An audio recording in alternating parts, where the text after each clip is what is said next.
งธรรมถูกถ้อยคำเข้าถึงจิตใจฟังรายการวิทยุเสียงใสส่งถึงใจไปสู่ปลายนาสารธรรมน้อมนำมองพระศาสดาบอกผู้คนทั่วลาหันมาเข้าวัดฟังธรรมคลื่นเสียงนี้เป็นคลื่นธรรมะจากใจส่งถึงบ้านไกลบ้านไกลฟังได้สุขใจล้ำยามดึกดื่นค่ำคืนมีงานต้องทำเป็นคลื่นสารธรรมเน้นย้ำธรรมะเพื่อนใจเสียงคลื่นธรรมบอกหลักธรรมให้คลายความเหงาฟังเสียงธรรมะเบาเบาบอกเล่าถึงคนบ้านไกลสื่อธรรมะบอกลดละระหว่างด้วยใจสื่อไปถึงสวงในเข้าใจหลักธรรมหลักดีลิ้วเพลงธรรมถูกสัมพันธ์จิตใจร่าเริงฟังสาระธรรมะบันเทิงรื่นเริงในชีวิตยามวันว่างเดินทางไปเยี่ยมสถานีนัดพบกันน้องที่วันนี้วันดีวันเสาร์สวดมนต์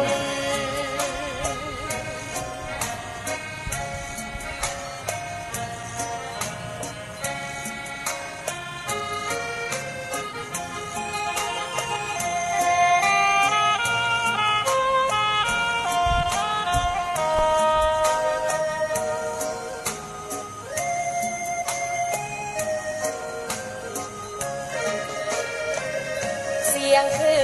นธรรมบอกหลักธรรมให้คลายความเหงาฟังเสียงธรรมะเบาเบา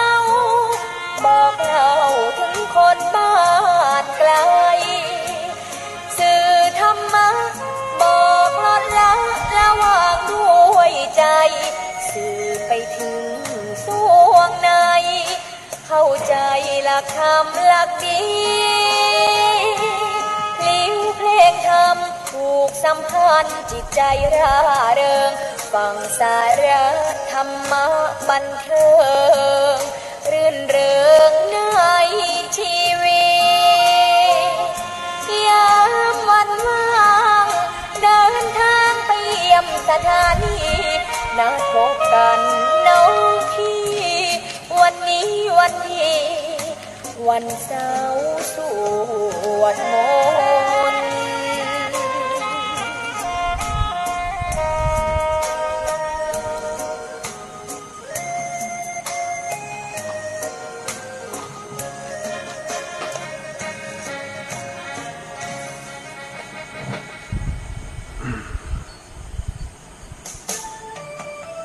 ขอนอบน้อมต่อพระรัตนตรัยแก้วเจ้าสามประการน้อมเอาคุณพระพุทธเจ้าคุณพระธรรมเจ้าคุณพระสังฆเจ้าคุณพระอรหันตเจ้าอริยสงฆ์เจ้าจุตนจุองค์ได้เมตตาแผ่ปารมีมาเป็นนวโลกุตรธรรมปกเก่าเกษาโพห่มหักษาครูบาอาจารย์พระมหาเถระพระเถรานุเถระเพื่อนสหธรรมิกสหพรหมจารีทุกรูปทุกองค์โปกห่มหักษาศรัทธาสาธุชนคนดีคนเฒ่าคนแก่อีป่ออีแม่ตั้งหลายที่ติดตามรับฟังรายการสารธรรมยามค่ำ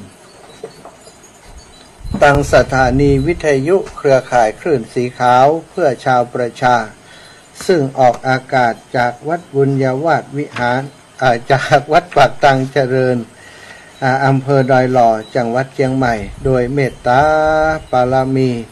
ของท่านอาจารย์พระครูอภิวัฒนวิกรมซึ่งได้เมตตา คืออาตมาภาพ ได้มาร่วมจัดรายการกับครูบาอาจารย์ในเครือข่ายคลื่นสีขาวซึ่งก็มีอยู่หลายรูปหลายองค์ช่วงที่ผ่านมาท่านอาจารย์ได้เมตตามอบเวลาให้กับอาตมาภาพได้มาจัดรายการในวันอังคารเนาะก็หลายสัปดาห์มาแล้วที่ได้รับโอกาสตรงนี้เพื่อจะอูจ้าประชาสัมพันธ์งานต่างๆของเครือข่ายคลื่นสีขาวตลอดถึงนำสาระธรรมอันเป็นประโยชน์มาแบ่งปันให้กับศรัทธาเท่าแก่อีพ่ออีแม่ทั้งหลายเนาะอาตมาใช้คำว่าแบ่งปันบ่ใช้คำว่ามาสั่งมาสอนเนาะเพราะว่าการที่ เราจะมาสั่งมาสอนกันนั้นในวัยอย่างอีนั้นอาตมาคิดว่าโยมพ่อโยมแม่ทั้งหลายบางครั้งบางทีวัยวุฒิคุณวุฒิเนาะวุฒิการศึกษาความรู้ความสามารถต่างๆหรือว่าแม้กระทั่งการปั่มเป่งประพฤติปฏิบัตินี้โดยอายุการที่ผ่านมาหลายปีแล้วที่ทำกันมาก็อยู่ในเป็นผู้ที่ทรงภูมิหูภูมิธรรมถ้าจะมาสั่งมาสอนในเรื่องที่ศรัทธาญาติโยม ได้ทำกันอยู่แล้วก็อาจจะบ่ค่อยเหมาะสมสำหรับพระลูกพระหลานถือว่านำสิ่งดีๆมาเล่าจาอู้จาเป็นการแบ่งปันกันเนาะศรัทธาทั้งหลายวันนี้พบปะกันเป็นวันที่ เป็นวันอังคารที่25กรกฎาคม2566พบกับอาตมาภาพในเวลา20 นาฬิกาถึง22 นาฬิกาแต่ในวันนี้ศรัทธาญาติโยมในช่วง20ถึง21 นาฬิกานั้น อาตมาจะได้นำสารธรรมมาแบ่งปันให้กับศรัทธาอีพ่ออีแม่ตลอดถึงจะได้อู้เอ่ยถึงงานต่างๆของครูบาอาจารย์ที่จะกระทำกันในช่วงนี้ก่อนเข้าพรรษาและก่อนหลังเข้าพรรษานี้เนาะมาบอกให้กับศรัทธาอีพ่ออีแม่ทั้งหลายได้หู้พอคร่าวๆพอสังเขปส่วนในชั่วโมงที่2นั้นวันนี้อาตมาเนื่องจากว่าทั้งวันเนาะได้ใจเสียงในการเป็นโฆษกเป็นพิธีกรช่วยงานครูบาอาจารย์ที่วัดศรีดอนมูลซึ่งได้ไปร่วมงานกับหลวงปู่พระครูปฏิภาณธรรมทินหลวงปู่ได้เมตตาไปช่วยงานของสภาวัฒนธรรมตำบลแจ้ซ้อนชมรมผู้สูงอายุตำบลแจ้ซ้อนแล้วก็คณะศรัทธาวัดศรีดอนมูลซึ่งเปิ้นอยากจะมีการรอเตียนพรรษาที่วัดของเปิ้นเลยได้จัดกิจกรรมนี้ขึ้นแต่ว่าบ่มีประสบการณ์ในการรอเตียนกำเตื้อเป็นครั้งแรกที่เอาไปทำที่หั่นนะก็ได้มาปรึกษาหารือกับอาตมาภาพก็แจ้งให้เปิ้นว่าอาตมาภาพนี้บ่สามารถมิบังอาจเพราะว่าบ่มีความสามารถในด้านนี้แต่งานที่วัดตุงโปงนี้ผู้ที่จะดำเนินการในเรื่องของการเป็นแบบเตียนเป็นการรอเตียนอย่างต่างๆนั่นคือหลวงปู่พระครูปฏิภาณธรรมทินก็ได้แนะนำหลวงปู่ให้กับศรัทธาญาติโยมเปิ้นฮู้จักศรัทธาญาติโยมได้ไปอูจากับหลวงปู่ได้ขอเมตตากับหลวงปู่หลวงปู่ก็ได้หันว่ากิจกรรมนี้เป็นประโยชน์แล้วที่สำคัญเนี่ยศรัทธาญาติโยมที่วันศรีดอนมูลหั่นเนี่ยป่อน้อยฝนก็ดีแม่ฉลาดก็ดีแม่แก้วเขาก็ดีคุณหมอสะอาดข่าวสะอาดและศรัทธาญาติโยมที่ฟังรายการตั้งคลื่นสีขาวของเฮาเนี่ยมีนักมีหลายศรัทธาญาติโยมมีนักมีหลายที่โทรไปก็มีที่บ่โทรก็มีตอนนี้ก็ฟังอยู่ ตอนนี้ก็มีหลายคนที่ฟังอยู่อย่างใดเดี๋ยวจะให้โอกาสโทรเข้ามาเนอะพี่น้องตั้งใจซ้อนวันนี้ไปทาพ่อแม่สายพินแม่สายพินทำได้ไปเชกรรมมหันหน้าเชกรรมมีตีน้องตังดินดำมีพี่น้องจากตังในเวียงเนาะที่เปิ่นไปกันปนนานมูลพร้อมกับโยมแม่หลายๆแม่ปากันไปนะจากในเวียงเนี่ยบ้านปงหลวงเนาะบ้านปงหลวงบ้านแม่เวียงนะเปิ่นไปร่วมงานกันนะเปิ่นไปร่วมงานกันมีแจ่ซ้อนแม่โยมแม่ฉลาดอันหลายคนด้วยกันเนอะที่เปิ่นไปจากทางในเวียงอาตมาเอา2เปิ่นไว้ตะใดบอก บัดได้ประกาศและอีปอยอีแม่เลยเนาะก็เป็นอย่างเนาะพี่น้องปนานมูลเนาะพร้อมกับคณะพี่น้องจากทางบ้านโปงหลวงแล้วก็บ้าน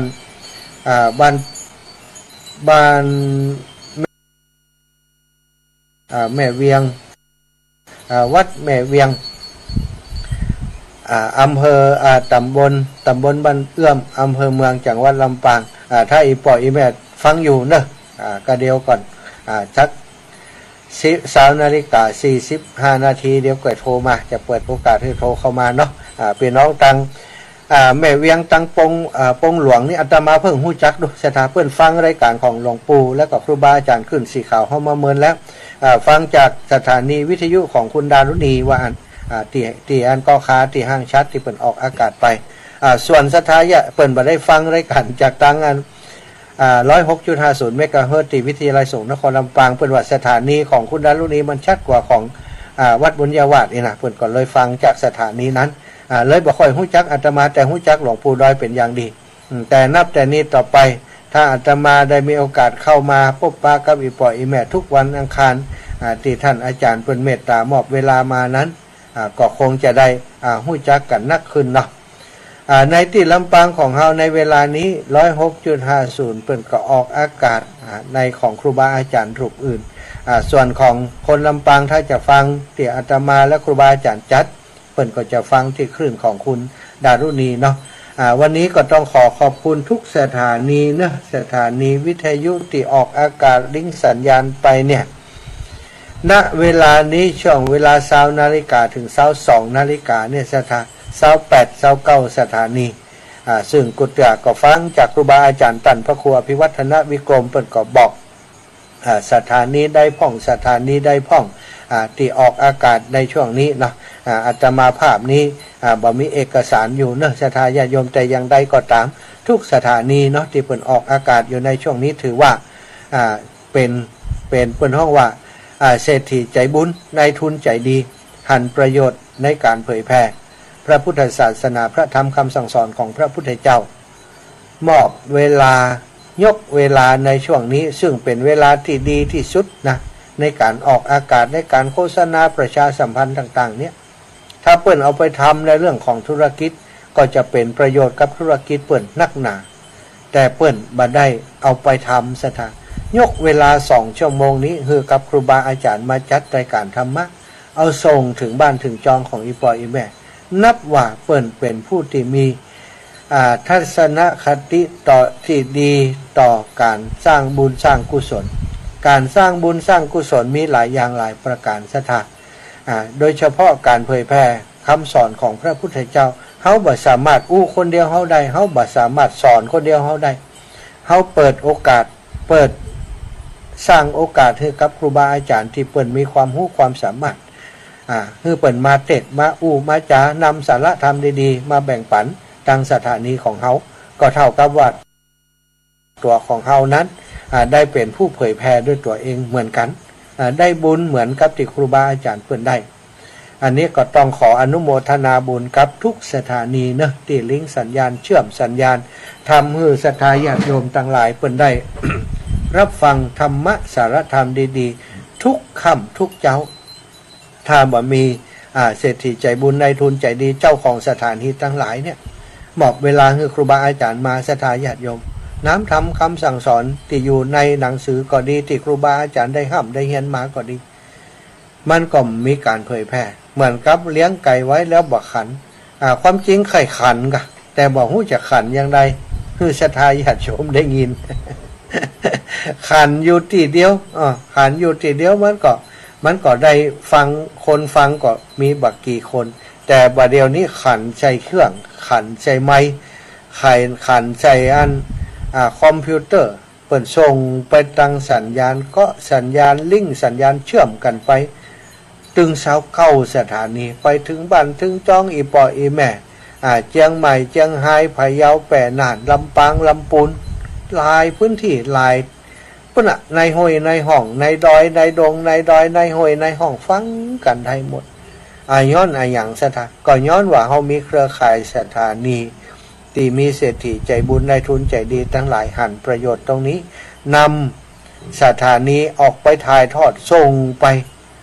ไปทางอากาศไปถึงสถานีวิทยุ ไปถึงวิทยุของศรัทธาญาติโยมทั้งหลายศรัทธาญาติโยมก็ได้ฟังเสียงครูบาอาจารย์ซึ่งคณะนี้ฟังเสียงอาตมาภาพอยู่พระมหาสมชาติชาตะปัญโยวัดบรรพตสถิตตำบลพระบาทอำเภอเมืองจังหวัดลำปางรับผิดชอบดำเนินรายการกราบคารวะน้อมไว้สา แสดงความเคารพแสดงความนับถือต่อครูบาอาจารย์พระสงฆ์องค์สังฆเจ้าเพื่อนสหธรรมิกพระสงฆ์องค์สามเณรเจ้าทุกรูปทุกองค์ติดตามรายการสารธรรมยามค่ำที่อาตมาภาพเก่ากับผมได้จัดอยู่ในขณะนี้เก่ากับผมวัยวุฒิคุณวุฒิน้อยกว่าท่านเจ้าทั้งหลายอย่างใดก็ตามเนาะโดยเจตนาที่ครูบาอาจารย์ได้มอบหมายมาก็พยายามทำหน้าที่สิ่งหนึ่งประการใดความรู้บ่เพียงพอข้อมูลต่างๆผิดพลาดประการใดก็หวังว่าครูบาอาจารย์ท่านเจ้าทั้งหลายสมภารท่านเจ้าทุกปู่ทุน้าทุลุงจะได้เมตตาต่อเก่ากับผมแนะนำได้บอกกล่าวได้เนื้อครับเนื้อถวายความเคารพอย่างสูงครับศรัทธาญาติโยมทั้งหลายวันนี้มีเรื่องราวที่อยากจะมาแบ่งปันเนาะกับศรัทธาญาติโยมเพื่อจะเป็นปุคราธิฐานเป็นอุทาหรณ์บางครั้งบางทีคนเฮานั้นมองด้านเดียว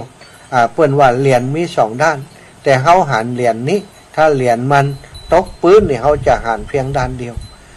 การหันอย่างตั้งเพียงด้านเดียวเนี่ยเหมือนกับตาบอดคำช้างตัวยังได้นะโอ้ช้างมัน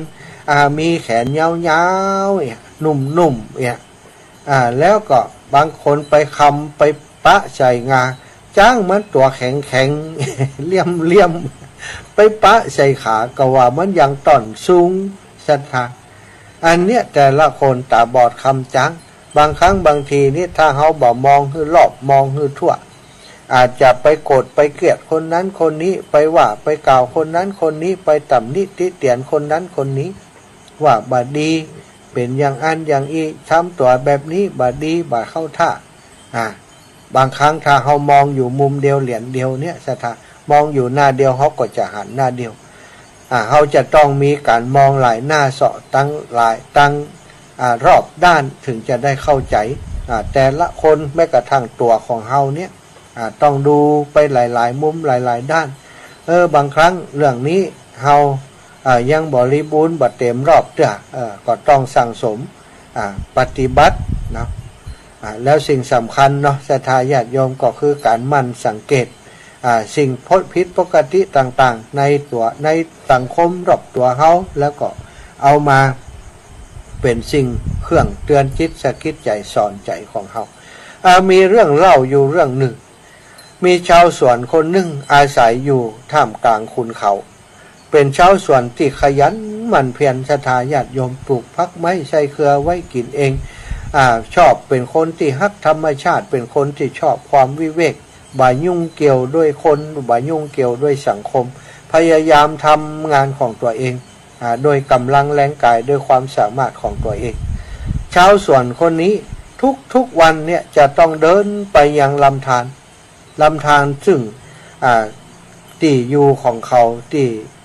ชาวสวนคนนี้พักอาศัยอยู่ก็เป็นที่สูงซะทั้งเป็นเดินทางจากสวนของเขามาซึ่งเป็นหม่อนดอยอยู่เนี่ยเตี้ยวลงมาถึงท่าน้ำใช้เวลาพอสมควรเนาะก็เป็นชั่วโมงกว่าจะเดินมาถึงแล้วปิกขึ้นไปนี่นะแต่เขาก็ขยันเดินลงมาถึงวันเดินลงไปยังลำธารเพื่อจะตักน้ำไปรดน้ำต้นไม้ในสวนของตัวเขาทุกวันเป็นคนขยันทำให้ต้นไม้ของเขาในสวนนี้เขียวขจีภาชนะที่เขาใช้ตักน้ำเนี่ยสมัยก่อนมันบ่มีถังสแตนเลสบ่มีถังพลาสติกบ่มีถังอย่างที่เขาใช้กันปัจจุบันนี้ศรัทธาญาติโยมชาวสวนคนนี้เปิ่นใจหม้อใจดินมาปั้นเป็นภาชนะดินสำหรับใส่น้ำบ่ฮู้จะเผาก็บ่เผาเนาะเป็นภาชนะดินเป็นหม้อดินเอามัดเชือกแปงหูเหี้ยแล้วก็เอาไม้การสอดเข้าไปหาบน้ำเนี่ยศรัทธาไปหดต้นไม้ของเขาทุกวันวันละหลายรอบวันละหลายเที่ยว เขาเติมน้ำจนเต็มหม้อแล้วก็สอดใจไม่คานเข้าไปในเจือกติมัดหูหม้อทั้งสองข้างเดินเพื่อจะหาบเดินขึ้นไปยังสวนบนเนินเขาใจความอุตสาหะภาคเพียรแบบเนี้ยทุกวันสถาญาติโยมทั้งหลายฤดูร้อนวันหนึ่งคณะติชายคนนี้เดินขึ้นเขามาถึงกึ่งกลางของรู้สึกว่าอากาศมันร้อนสถาญาติโยมมีเขาตัดสินใจนั่งพักอยู่ระหว่างทางข้างทางที่มีต้นไม้อยู่บรรยากาศร่มเย็นก็เลยพักอยู่ตรงนั้นสถานตัดสินใจนั่งพักตอนที่เขาวางหม้อลงไปบนพื้นนั้นปรากฏว่าหม้อดินใบหนึ่งของเขานั้นไปกระแทกใส่ก้อนหินก้อนน้อยๆตีฝังอยู่ในดินที่เขามองบ่หันทำให้หม้อใบนั้นเป็นหูเกิดหูเล็กๆอยู่ในหม้อใบนั้นซึ่งชาวสวนก็บ่ฮู้เนาะเขาก็เดินไปหลายเดือนผ่านไปคณะที่ชาวสวนกำลังงีบรับอยู่ข้างลำธารหม้อใบที่ยังดีอยู่ก็ได้อู้กับหม้อใบที่มีหูหัวมันมี2 ใบหรอกเอาไม้คานหาบเนี่ยหม้อที่แปลกเหมือนกันหม้ออูใดโห้ยใช่ทะคณะที่เจ้าสวนกำลังงีบรับอยู่ข้างลำธารหม้อใบที่ยังดีอยู่อู้กับหม้อใบที่มีหูหัวว่ะเจ้านี่ช่างไร้ค่าเสียจริงๆเนาะหม้อหัววะใช่ทะหม้อหัวได้ยินหม้อที่อันมีหูหัวก็ได้ยินอย่างอันกะวะ ท่านหมายความว่าอย่างไรท่านมาว่าข้าเนี่ยไร้ค่าทั้งที่เขาก็เป็นหม้อเหมือนกันนะมาว่าเขาไร้ค่าได้อย่างไรหม้อใบที่มีหูหัวก็ถามขึ้นหม้อติดยังดีอยู่ก่อนเลยตอบไปว่าก็เพราะเจ้าเนี่ยมีหูหัวจะใดเล่าทุกวันที่นายของเฮาอุตสาหาบน้ำขึ้นไปยังสวนบนเนินอย่างยากลำบากแต่พอไปถึงจุดหมายน้ำในตัวของเจ้าก็เหลือน้อยเดียวฮดอย่างพ่อจำได้ป่ะน่ะไอหม้อหัวฟังแล้วก็กึดตามไปก็มีความรู้สึกว่าเสียใจผิดหวังในตัวเก่ารู้สึกเศร้าใจทั้งที่เขาเองก็บ่อยากจะหัวแต่ว่ามันเกิดอุบัติเหตุขึ้นกลายเป็นหม้อหัวอันนี้ตัวเขาเองเนี่ยรู้สึกว่าหัวที่มันเกิดขึ้นกับตัวถึงตัวจะบ่ได้ทำก็จังแต่ทำให้ตัวเขาเนี่ยมีรู้รั่วนะเลยบ่สบายใจเศร้าใจว่ะสถานวันต่อมาหม้อใบที่มีหัวจึงได้อู้กับชาวสวนที่ตนรู้สึกว่าตนเนี่ยรู้สึกอย่างใดเนาะเปิ้นบอกว่าเฮาจัดรายการตั้งงานเชียงใหม่ชะตาโทม คนลำปางเนาะก็เลยได้อู้กับเจ้านายว่าผมรู้สึกว่าสบายใจรู้สึกว่าตัวเก่าบ่มีคุณค่าเจ้าของชาวสวนก็ถามว่าไหนลองบอกมาเหรอทำไมเพราะอย่างเจ้าถึงมีความรู้สึกว่ารู้สึกเศร้าใจบ่สบายใจหม้อใบที่หัวก็ได้บอกว่าเจ้านายทุกวันที่ท่านเติมน้ำในตัวข้าแล้วก็ต้องใจหาบขึ้นบนภูเขาด้วยความยากลำบากแต่พอขึ้นมาถึงส่วนของท่านนะน้ำก็หัวไปจากตัวข้าเกือบหมดข้าจึงรู้สึกบ่ค่อยสบายใจที่บ่สามารถจะเก็บน้ำให้ท่านได้มาลดต้นไม้ในสวนของท่านได้เหมือนกับที่ยังบ่มีหัวกำเนิดในสมัยก่อนชาวสวนก็เลยบอกว่าโอ้ก็จริงอยู่ที่เจ้ามีรู้รั่วแต่เจ้าหู้ก็ว่ามันมีความหมายว่าอย่างใดจะทานชาวสวนคนนี้เป็นคนที่มองโลกในแง่ที่ดีได้บอกกับหม้อที่มีหัวว่าเจ้าหู้ก่อว่ามันมีความหมายอย่างใดการที่มีหัวในตัวของเจ้าเนี่ยมันหมายความว่าข้าไร้ค่านะค่ะเจ้านายข้าทำงานให้ท่านได้บัดเต็มที่หม้อหัวก็ลำพันด้วยความเศร้าส้อยใจระหว่างทางคณะเดินลงมาสู่สวนแห่งนี้นายเจ้าของชาวสวนก็บอกว่า เจ้าสังเกตอย่างพ่องระหว่างทางเดินลงมาสู่สวนแห่งนี้เจ้าได้สังเกตหันอย่างพ่องก่อนเจ้าสวนถามหม้อหัวก็บอกได้ว่าไอ้อย่างเจ้าสวนก็เลยตอบไปว่าข้าต้องขอบใจเจ้าต่างหากหม้อหัวเพราะเจ้าเป็นแบบนี้จึงทำให้ได้บัดเดียวนี้นะเจ้าพอข้างต่างเรามีดอกไม้เบ่งบานตลอดสองข้างต่างพอข้าหูว่าเจ้ามีรูรั่วพอข้าหูว่าเจ้ามีรูรั่วก็เลยได้นำเมล็ดพันธุ์มาโปรยไว้ตลอดทางตอนนี้ตลอดทางสายนี้จึงได้มีสีสันสวยสดงดงามของดอกไม้นานาพันธุ์นานาชนิดแล้วทุกๆวันนี้เจ้าหันก็มีแมลงผึ้งทั้งหลายก็มาดูดน้ำหวานจากเกสรดอกไม้เหล่านี้เจ้าหันหรือยังเจ้าบ่ได้ไร้ค่าอย่างที่เจ้าคิดนะไอ้มอลั่วนี่ศรัทธาญาติโยมทั้งหลายนะจากนิทานจากนิทานเรื่องนี้จากเรื่องเล่าเรื่องนี้ศรัทธาญาติโยมได้อย่างพ่องคนหลายๆคนนะศรัทธาญาติโยมอาจจะบ่ได้เป็นคนร่ำคนรวยเป็นคนธรรมดาอย่างหมู่เฮาเนี่ยหาเจ้ากินค่ำเป็นคนที่บ่ค่อยได้เก็บหอมรอมริบเต่าใดเพราะอย่างเพราะว่ามีสิ่งที่จะต้องใช้จ่ายช่วยเหลือคนนั้นช่วยเหลือคนนี้โอ้ลูกเต้าก็ดีญาติพี่น้องก็ดีคนนั้นคนนี้ลำบาก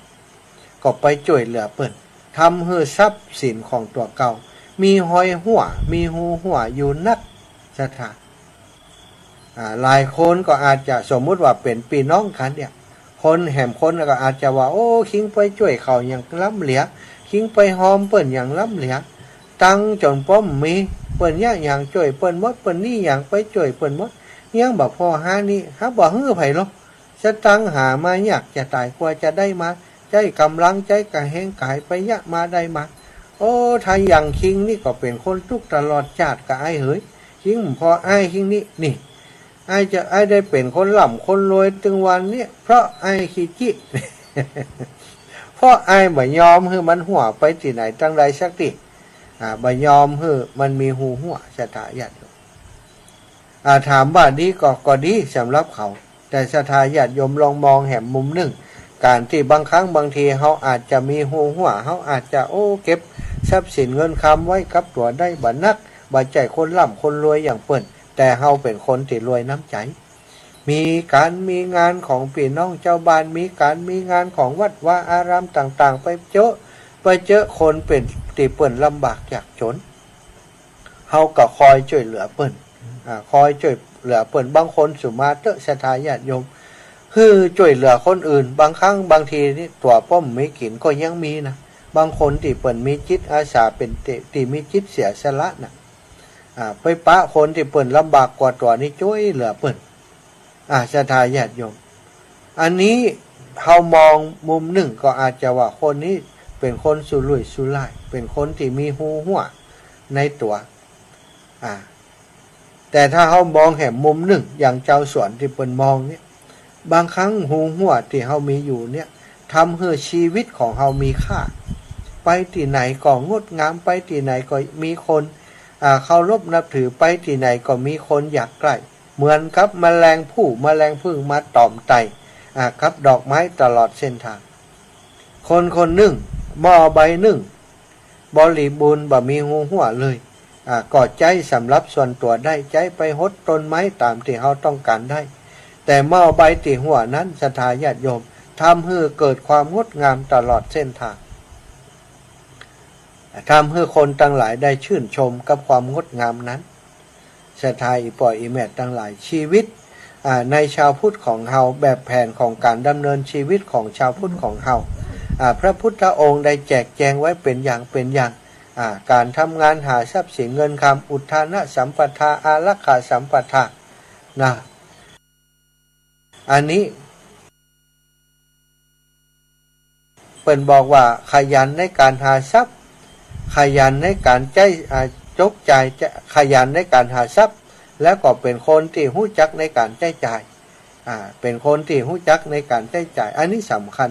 เขาขยันหาทรัพย์อย่างเดียวแต่ว่าถึงเวลาใช้จ่ายมาบ่ใช้เก็บอย่างเดียวบางคนนี่มีสตังค์แต่เพราะบ่แหนมกินนะใช่ไหมเพราะคิดว่าการกินการใช้เนี่ยมันฟุ่มเฟือยมันอย่างอันอย่างอี้ทำให้ตัวเก่าบางครั้งบางทีเนี่ยสิ่งเป็นประโยชน์ป้อมได้เอาเข้าสู่ร่างกายเพราะกวดตังที่หามาจะเสี่ยงไปเอามาอดมื้อกินมื้ออาหารที่มีประโยชน์บ่กินสุดท้ายมาโอ้เป็นเกิดโรคภัยไข้เจ็บขึ้นในตัวก็ต้องไปโรงยาสตังที่หามาก็เอาไปเสี่ยงที่โรงยาไปเหี่ยฉะนั้นเนาะเขาหาได้ก็ต้องใช้เป็นหาได้มาก็ต้องใช้เป็นบางครั้งบางทีก็ต้องอุดหนุนจุนเจือช่วยเหลือคนอื่นพ่องเพราะการสร้างสมซึ่งบุญเนี่ยศรัทธามันนำมาซึ่งความสุขสร้างสมไปทีละเล็กทีละน้อยอย่างหม้อหัวเนี่ยถ้ามันหัวน้อยๆมันพอนักต่อใดนะมันพอนักต่อใดมันก็ยังสามารถเก็บไว้ได้เก็บไว้ใจไว้จ่ายยังเอาไปหดต้นไม้ได้อยู่อีกนะถ้ามันหัวนักเกินไปเนี่ยมันกล่อมใจศรัทธาเขาก็คือมันหัวหมอกน้อยๆนี่ไปจ่วยหัวในที่นี้ก็หมายถึงว่าเอาไปใช้จ่ายเทตานบริจาคช่วยเหลือที่ห้านที่นี่ตามกำลังของเขาเพราะการเกิดเป็นมนุษย์นี่สุดยอดของความเป็นมนุษย์ก็คือการเป็นมนุษย์ที่มีความเสียสละศรัทธามีความเสียสละมีการขจัดความตนีทีเหนียวออกจากร่างกายเนี่ยเปิดห้องว่าความเสียสละถ้าเขามีความเสียสละนักเท่าใดคุณธรรมในจิตใจเขาก็สูงขึ้นนักเท่าอันศรัทธาโดยปกติโดยธรรมชาติของมนุษย์ทั้งหลายนั้นมักจะหันแก่ตัวมักหันประโยชน์ส่วนตัวเป็นหลักแต่การที่คนจะสร้างบุญสร้างกุศลเนี่ยเพิ่นบอกว่าต้องหันประโยชน์แก่สังคมส่วนรวมเป็นหลักประโยชน์ส่วนตัวนั้นศรัทธาญาติโยมมันก็ดีสำหรับส่วนตัวเฮาแต่ประโยชน์ส่วนรวมประการช่วยเหลือคนอื่นการเอื้อเฟื้อเผื่อแผ่จุนเจือช่วยเหลือคนอื่นนั้นทำให้จิตวิญญาณของเฮามันสูงขึ้นเป็นผู้ที่มีเมตตาเป็นผู้ที่มีความกรุณาเป็นผู้นักยิ่งขึ้นศรัทธาเนาะอันนี้ก็เป็นสารธรรมนำมาแบ่งปันกับศรัทธาอีปออีแม่ทั้งหลายมองหลายๆด้านถ้ามองว่ามอหัวมันบ่ดีอย่างที่มอที่ดีเนี่ยกันแหน่มอที่หัวว่ามึงดีมึงเป็นมอที่ทำให้เจ้านายลำบากเปล่าๆอย่างคนทั้งหลายอาจจะมองเขาว่าลำบากเปล่าเป็นคนบ่ดีบ่มีคุณค่าศรัทธาญาติโยมแต่เจ้านายของเขาคือพระธรรมคือพระพุทธเจ้าเนี่ยท่านจะมองหันความเสียสละของเขามองถึงจิตใจจะเอื้อเฟื้อเผื่อแผ่ของเขาว่าเป็นความงดงามทำให้ท่านได้หันความงดงามในตัวเขาศรัทธาก็เลือกเอาจะเป็นคนขี้จิก็ว่าจะเป็นคนใจดีเลือกเป็นแต่ถ้าเป็นคนใจดีเนี่ยคนทั้งหลายก็จะฮักจะหมตัวเฮาเนี่ยก็มีโอกาสที่จะปฏิบัติธรรมชั้นสูงขึ้นไปติ๊กๆนะศรัทธาเอาละเนาะสำหรับวันนี้ก็ขอนำสารธรรมมาแบ่งปันเพียงเท่านี้ส่วนการงานที่ครูบาอาจารย์เนาะจะได้นำศรัทธาญาติโยมในคลื่นสีขาวของเฮาทำกันในช่วงนี้จริงๆแล้วการตันเตียนนี้ถ้าเฮาไปในช่วงนี้ก็ไปได้อยู่แต่เนื่องจากว่าครูบาอาจารย์เปิ่นอินดูศรัทธาญาติโยมแล้วก็ศรัทธาญาติโยมนี้ในช่วงนี้เปิ่นก็อยากจะทำบุญในพื้นที่ของเปิ่นในหมู่บ้านในชุมชนของเปิ่นป้ากันไปตานเตียนศรัทธาญาติโยม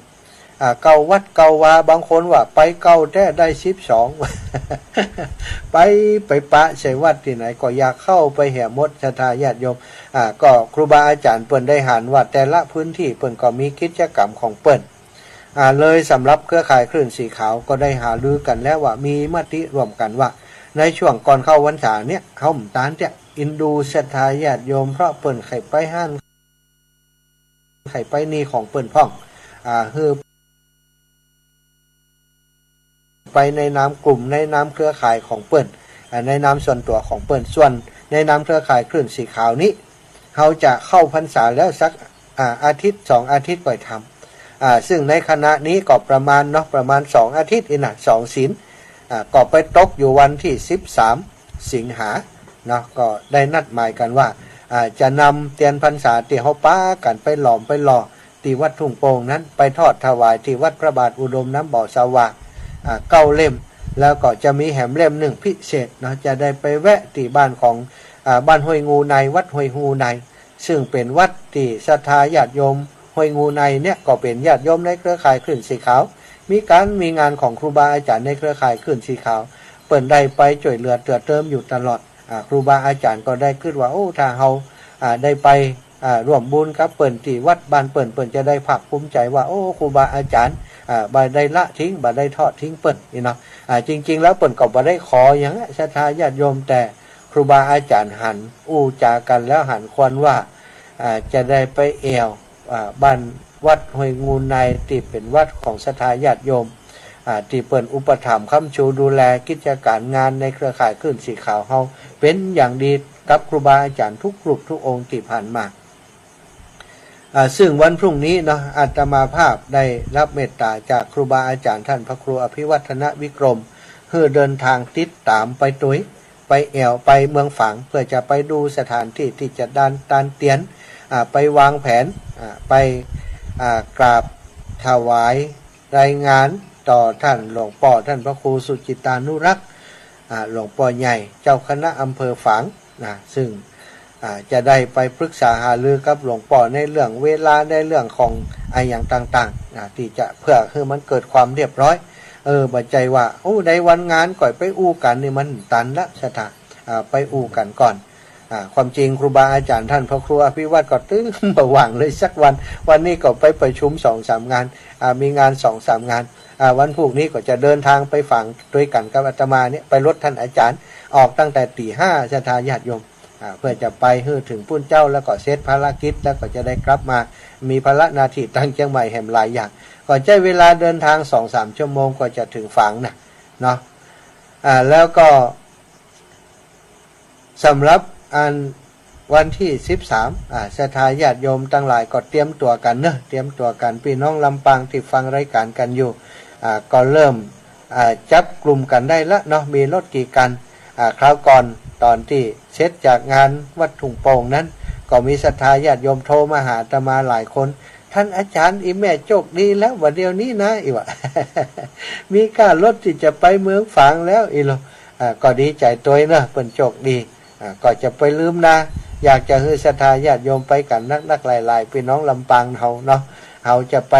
เฮาตอนนี้เฮาเข้าหมู่เข้าคณะกับกลุ่มครูบาอาจารย์คลื่นสีขาวแล้วเป็นประทับใจเนอะที่ศรัทธาญาติโยมทั้งหลาย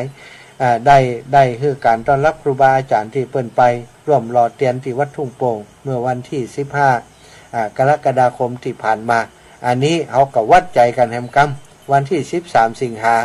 ปะกันที่วัดพระบาทอุดมน้ำบ่อสวาเนาะปอประเสริฐนาน้อยที่จะมาได้อยู่กันเนาะประเสริฐนาน้อยอีปอจากเมืองน่านเนอะพี่น้องจัง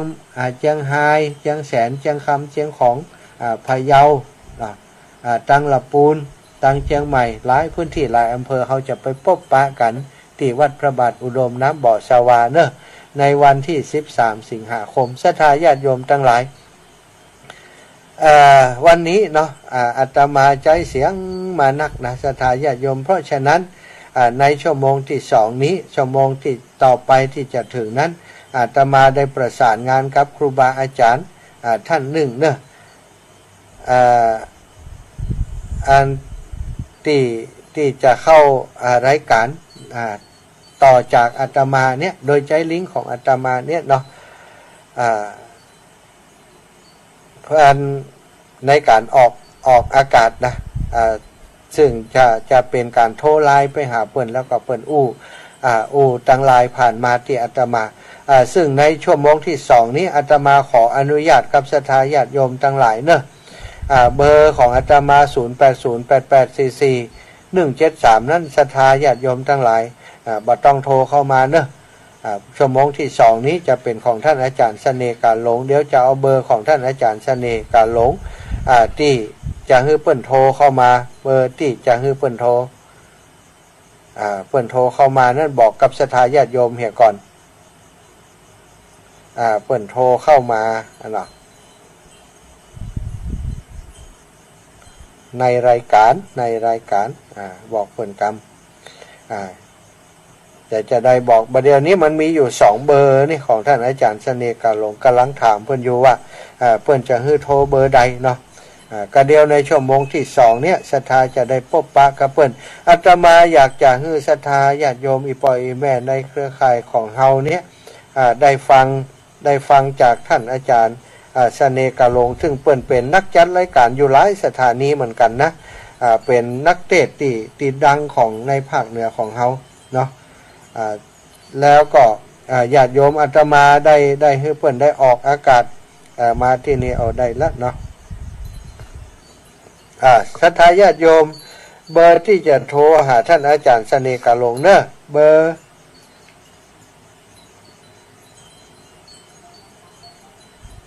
เบอร์0871820625เนอะศรัทธา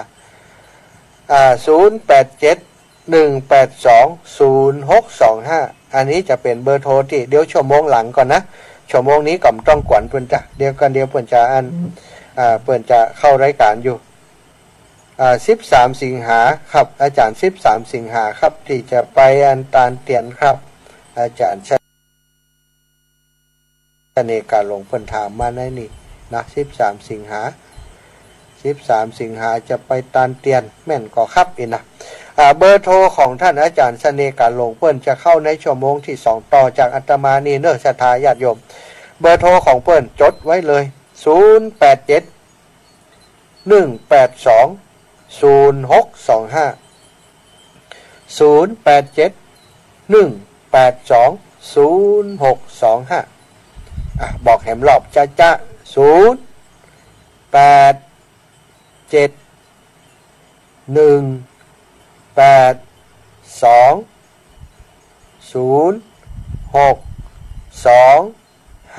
อันนี้เบอร์ของท่านอาจารย์เสน่ห์กาหลงซึ่งจะเข้าต่อจากอาตมา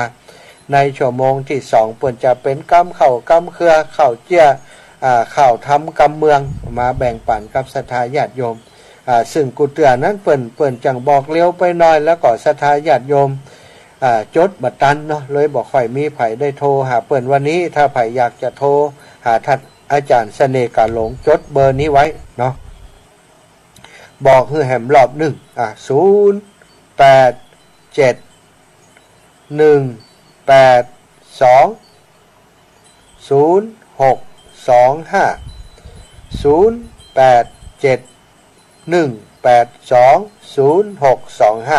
ำหรับอาตมาตอนนี้เปิดสายแล้ว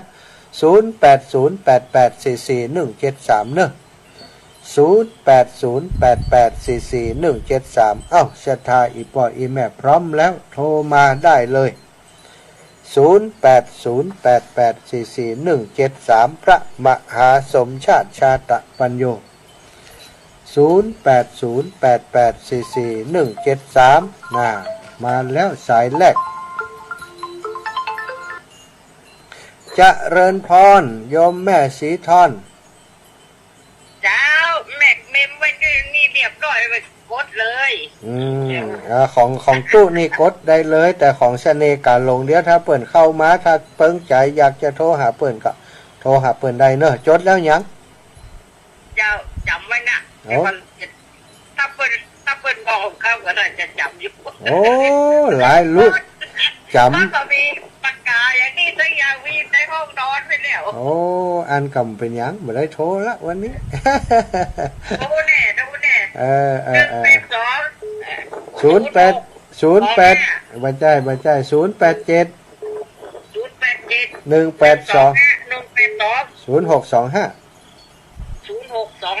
จ้าสาธุนะอีแม่ขอฮับสายพี่น้องห้วยงูก่อนนะเจริญปอนอีแม่วันผูกไปนะแม่บุญปันปลาเหียงมาสการจ้าหูข่าวแล้วยังได้ยินบัดเดียวกะโอ้ได้ยินบัดเดียวกะวันผูกจะไปบอกหูว่าท่านอาจารย์เพิ่นจะแวะห้วยงูในก่อนนะวันผูกน่าจะแวะอยู่เพราะว่าไปดูวัดดูอย่างกับแวะอยู่ล่ะจ้าเตรียมเรียบร้อยแล้วเจ้าเตรียมเรียบร้อยเนาะลิ้นจีจักรพรรดินี่ได้กินอยู่กะลิ้นจีไม่ได้กินจะได้กินเงาะดีเงาะเมืองฝางลำนะแม่ เงาะแล้วก็ลำไย โอ้ดีละดีละลำไยนี่ปลาเลือเนื้อเพศนะ จ้า ลำปูนนี่ ลำไยของเจ๊ลำไยของบ้านเจ๊อร่อย โอ้ล่ะโอเควันผูกป้ากันแม่ เจ้า สา เจ้า ธุสาธุโยมแม่เจริญพรแม่สายพินวันนี้จะได้เบี้ยวลังงังนี่ โอ้หลวงปู่ว่าบ่ได้เลี้ยงละแม่สายพินนี่เบี้ยวกันอีกว่ะ เบี้ยวนางงามนี่ เบี้ยวลังงัง ไม่เบี้ยว หมดไปหา ลูก กัน ไก่จะแป้งหัวไก่ก็ยุ่งใกล้อยู่เสมอเจ้า จุ ไม่ กัน เบี้ยวเจ้า จุเฮาเจ้าหมกไข่เจียคนปากหวานนี่ บ่ได้จูมันไปถึงได้เจ้า โอ้แม่ฉลาดแกซ่อนกำลังจะมาเดียดฮือนี่ฮะ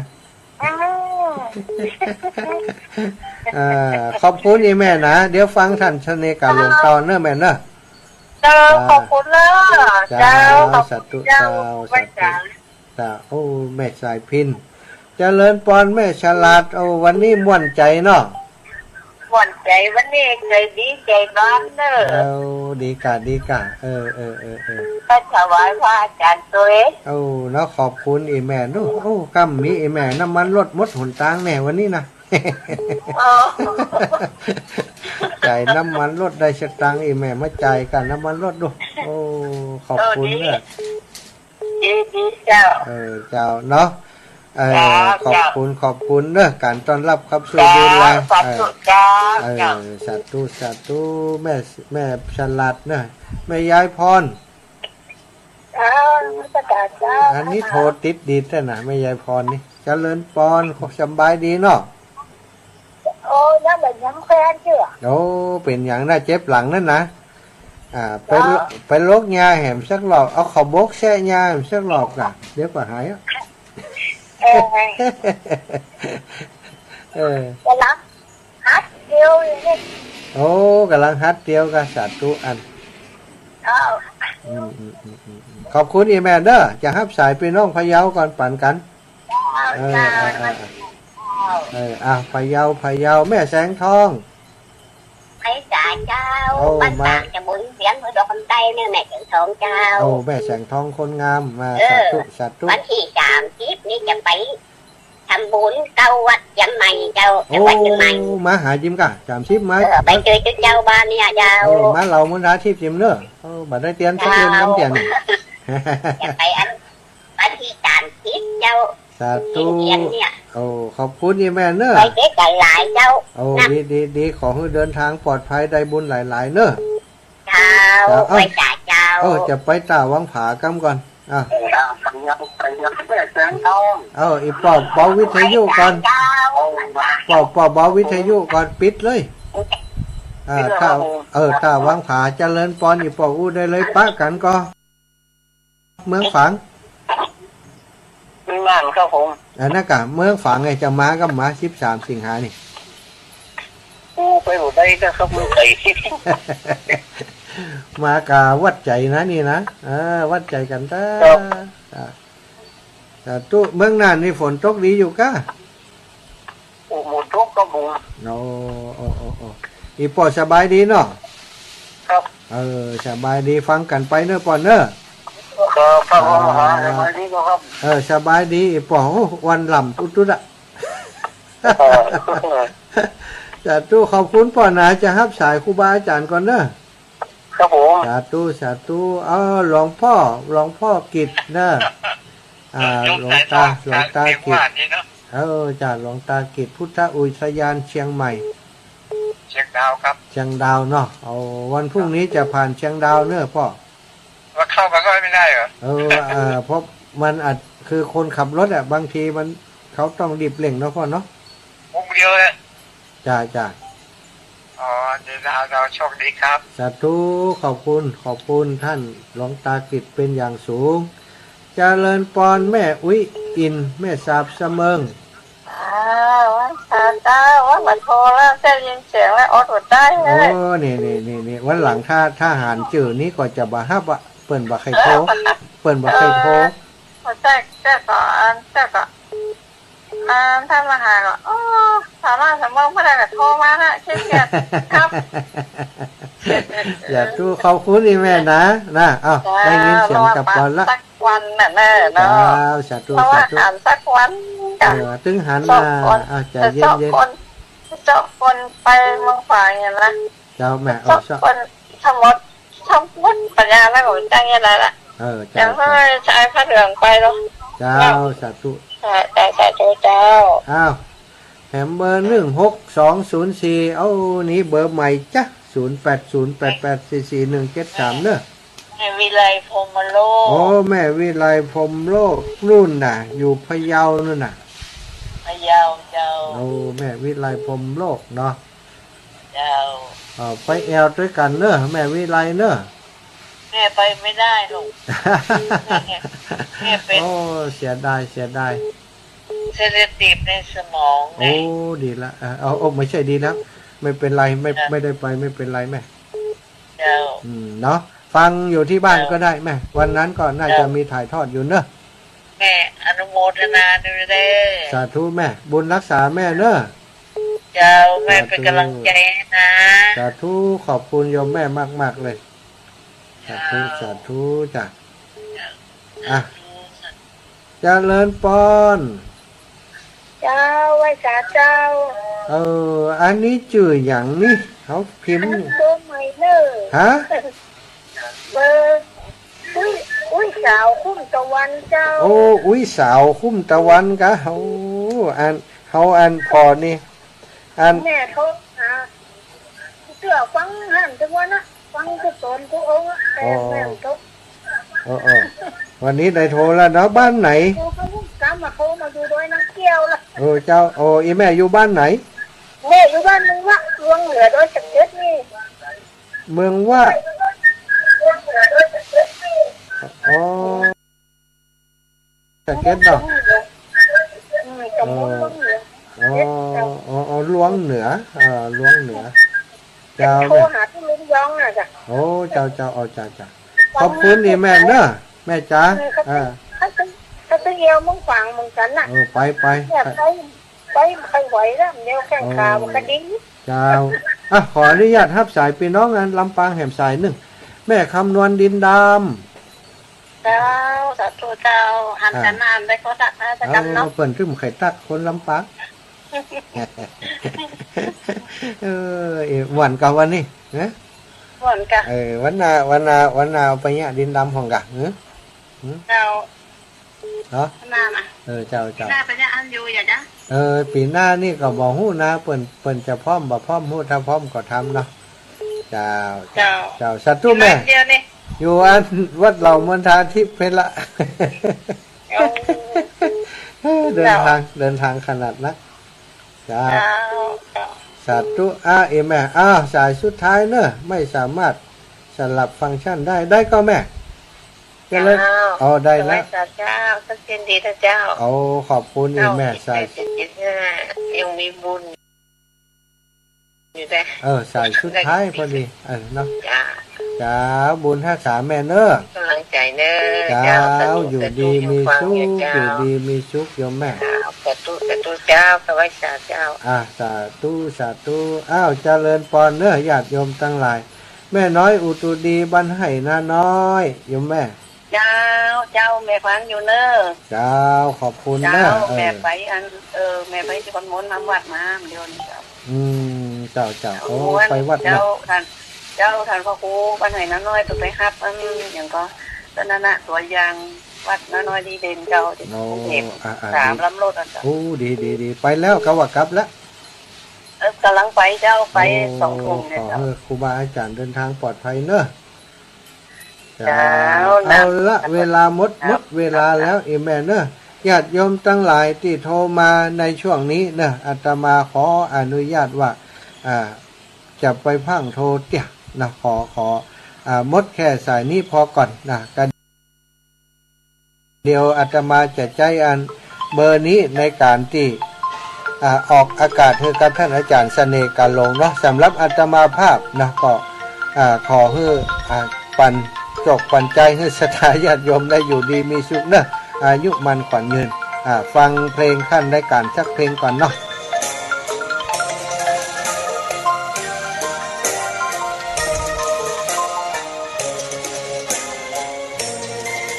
9365จากทางใดเอ่ยดอกบัวดอกหนึ่งบ้านดงแม่ชื่อหยังแม่คำโทรมามันก็สัมมาสัมพุทธเจ้าแม่คำนามสกุลหยังไม่เปรียบเทียบเขาคำสาบ้านหยังก็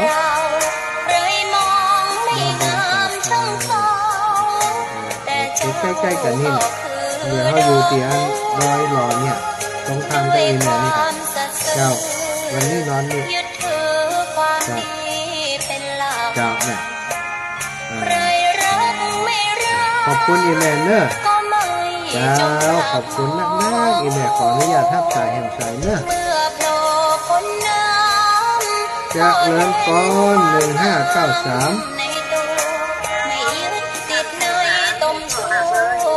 แม่อย่างนี้แม่ลาคอเลี้ยงกับเต้า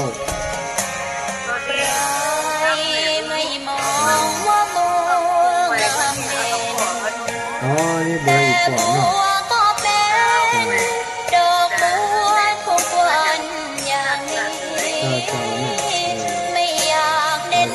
ไปเพื่อนเมืองฝังนั่นเลยเนาะเป็นยังนั่นเลยเนาะ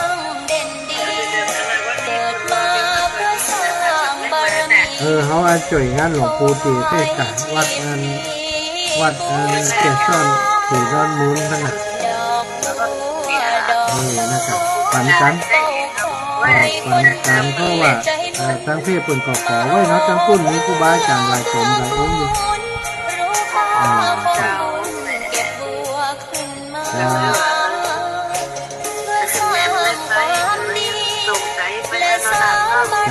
สาธุขอบคุณแม่เนื้อขออนุญาตครับสายแม่บัวคำจังเลยแม่สาธุเจริญพรแม่บัวคำพรมแก้วงามเจ้าแม่เหนื่อยยอมรับความจริงเหนื่อยก็ต้องทำงานเนาะแม่เนาะเจ้าแม่สาธุขอบคุณอีแม่เนอะไปเอวเมืองฝังด้วยกันก็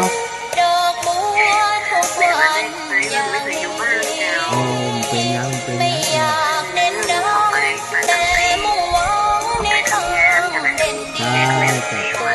สาธุนะแม่เนอะขอบคุณจับ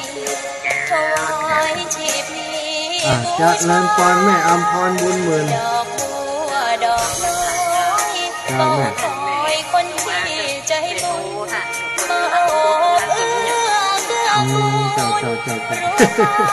มันงานต้องไปรับประชุมก็อย่างพวกแม่วันนี้แม่มาสบายและสามบารมีดังว่าใช้ดอกนี้บูชาพระสัมมาสัมพุทธเจ้า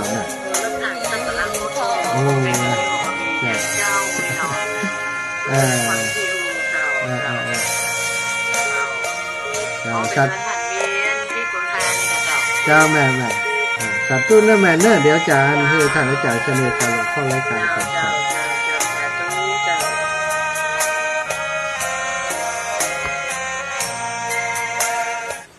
ศรัทธาญาติโยมทั้งหลายที่โทรมาเนอะที่โทรมาตอนนี้เนาะฟังวิทยุอยู่เนาะที่โทรมาตอนนี้อาตมาภาพขออนุญาตรบกวนอีปออีแม่ว่าพังโทรมาเถอะเนาะขออนุญาตเพราะว่าจะใช้โทรศัพท์เบอร์0808844173นี้โทรไลน์เข้าไปหาท่านอาจารย์เสน่ห์กาหลงแล้วเปิ่นจะออกอากาศทางไลน์ที่อาตมาโทรไปเพราะถ้าอีปออีแม่โทรเข้ามาหาอาตมาในช่วงนี้สายที่โทรทางไลน์มันจะตัดเนาะถ้าอาตมาจะโทรทางโทรศัพท์นี่มันจะเสี่ยงตังหลายสตังค์ก็เลยโทรทางไลน์เข้าไปหาท่านอาจารย์เสน่ห์กาหลงข อความเมตตากับอีปออีแมตทั้งหลายติดตามรับฟังอยู่ฟังจากท่านอาจารย์เสน่ห์กาหลงแล้วเดี๋ยวก็โทรเข้าไปในเบอร์ของท่านเนอะแต่ก็อู้กันไว้ก่อนว่าท่านจายังไปก่อนอย่างที่เฮาทำกันเนี่ยเนาะถึง21:45 นาทีเปิดสายหรือว่าบ่ถึงก็ได้ถ้าเปิ่นบอกว่าโทรมาได้เลยโทรมาเบอร์นี้อีปออีแม่ก่อยโทรเนาะ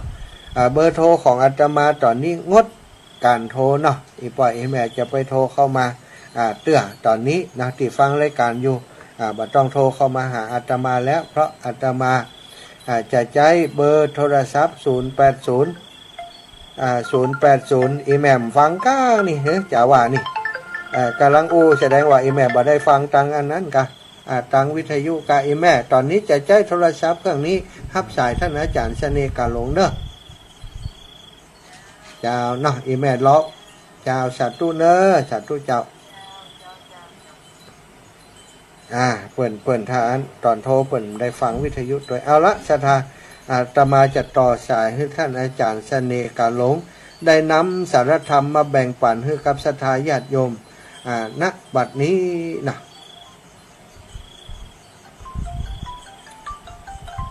ท่านอาจารย์ถวายความเคารพครับท่านอาจารย์เช็คเสียงพร้อมเนาะครับผมพร้อมแล้วเนอะศรัทธาญาติโยมลำดับต่อไปจะได้พบปะกับท่านอาจารย์ซึ่งเป็นครูบาอาจารย์ของอาตมาอีกรูปหนึ่งเปิ่นเก่งเป็นนักข่าวแต่งกรเป็นผู้ที่อนุรักษ์รักษาวัฒนธรรมประเพณีในการจ้อยการซ้อล้าอย่างเปิ่นเป็นผู้ที่มีภูมิปัญญาเป็นนักปราชญ์ล้านนา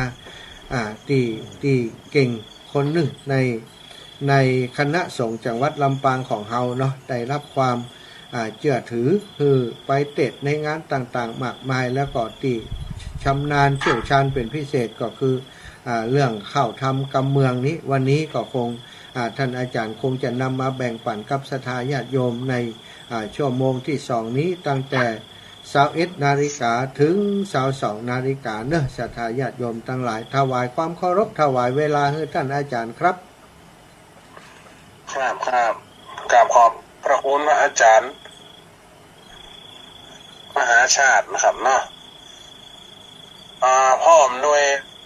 ครูบาอาจารย์หลายรูปหลายตนหลายองค์ที่อยู่ในคืนรายการอาจจะให้ฟังก็ได้เนาะแล้วว่าการรับฟังอาตมาภาพออกตัวก่อนนะว่าจัดรายการตั้งคืนลำปางเป็นส่วนใหญ่เนาะแล้วก็คืนเชียงรายก็คือปุ้นคืนของอำเภอเวียงชัย95.5อันนั้นคืนเวียงชัยอันนั้นจะจัดทุกวันเสาร์วันอาทิตย์เหมือนกันถ้าคืนลำปางก็จะจัดทุกวันอาทิตย์แล้วก็วันอังคารวันนี้เป็นจัดการนาบุญของพระอาจารย์มหาชมชาติในอาตมาภาพเวลาโอกาสได้มาเอาขึ้นสีขาวนะก็ขอเจริญพรอีพ่ออีแม่โดยนับประดาสารละฟังไปยังปีน้องโอเขียนห้องลั่นน้ำเบิ่งผู้คนทำมัดมีหมักรุ่นเหลือซ้ายใหญ่เครือเพื่อนทำร่วมสร้างขึ้นสีขาวมีหลายหมักว่างเชียงใหม่ลำปางกดนักและปูนเชียงรายมีไปพร้อมพักผายาวไปนั่นก็มีแม่ห้องสอนนั่นฟังมาหลายปีพระสงฆ์องค์จีเทศสอนจองเมืองต่างมีหลายติดตามดำทองทั่วบ้านทั่วจองแห่งนี้คนบุญใจบุญบ่ลบหลีกลี่ธรรมะถึงบ้านเปิดฟังสอนใจสอนจิตเอาไว้ปลูกฝังเหมือนเติมพลังแห่งบุญดังอันเหมือนเติมพลังแห่งบุญดังอันการขับเคลื่อนของศาสนาจะไปใดก็โดยศรัทธาและบุญอีปล่อยอีแม่เนาะศรัทธาจัตตานาบุญสิ่งวันเนี่ยเป็นสิ่งที่กำลังใจอย่างเอาก็จะไปทำบุญกันวันที่13 สิงหาเนี่ยกันวันนั้นเอาได้หล่อเตียนไว้ที่วัดตรงโป่งวัดอาจารย์มหาชมชาติเนาะเขาก็ได้มาร่วมคนหนักหนาประบ้านอาตมาภาพก็ได้เป็นพิธีกรเหียส่วนระยะหนึ่งกับอาจารย์ดานุพลทุกปีเจ็บแล้วก็ได้มารวมทำบุญกันแล้วเกษตรกับบ้านกับจองแล้วก็โครงการต่อไปก็คือที่จะไปอำเภอฝางเนาะอีปล่อยอีแม่เนาะคนเฒ่าคนแก่คนฟังรายการคงจะหู้และติดตามกันมาเมินฟังกันมาเมินเพราะคืนสีขาวในอาตมาภาพฟังมาเหมือนกันฟังมาเมินคนบ้านนี้ก็ฟังหน้าคนบ้านเท่านี้นะมาถึงโหกันวัดมันบ่อสาววาว่า ออกนะพระครูกำบีย้ายแม่อุ้ยแม่มอน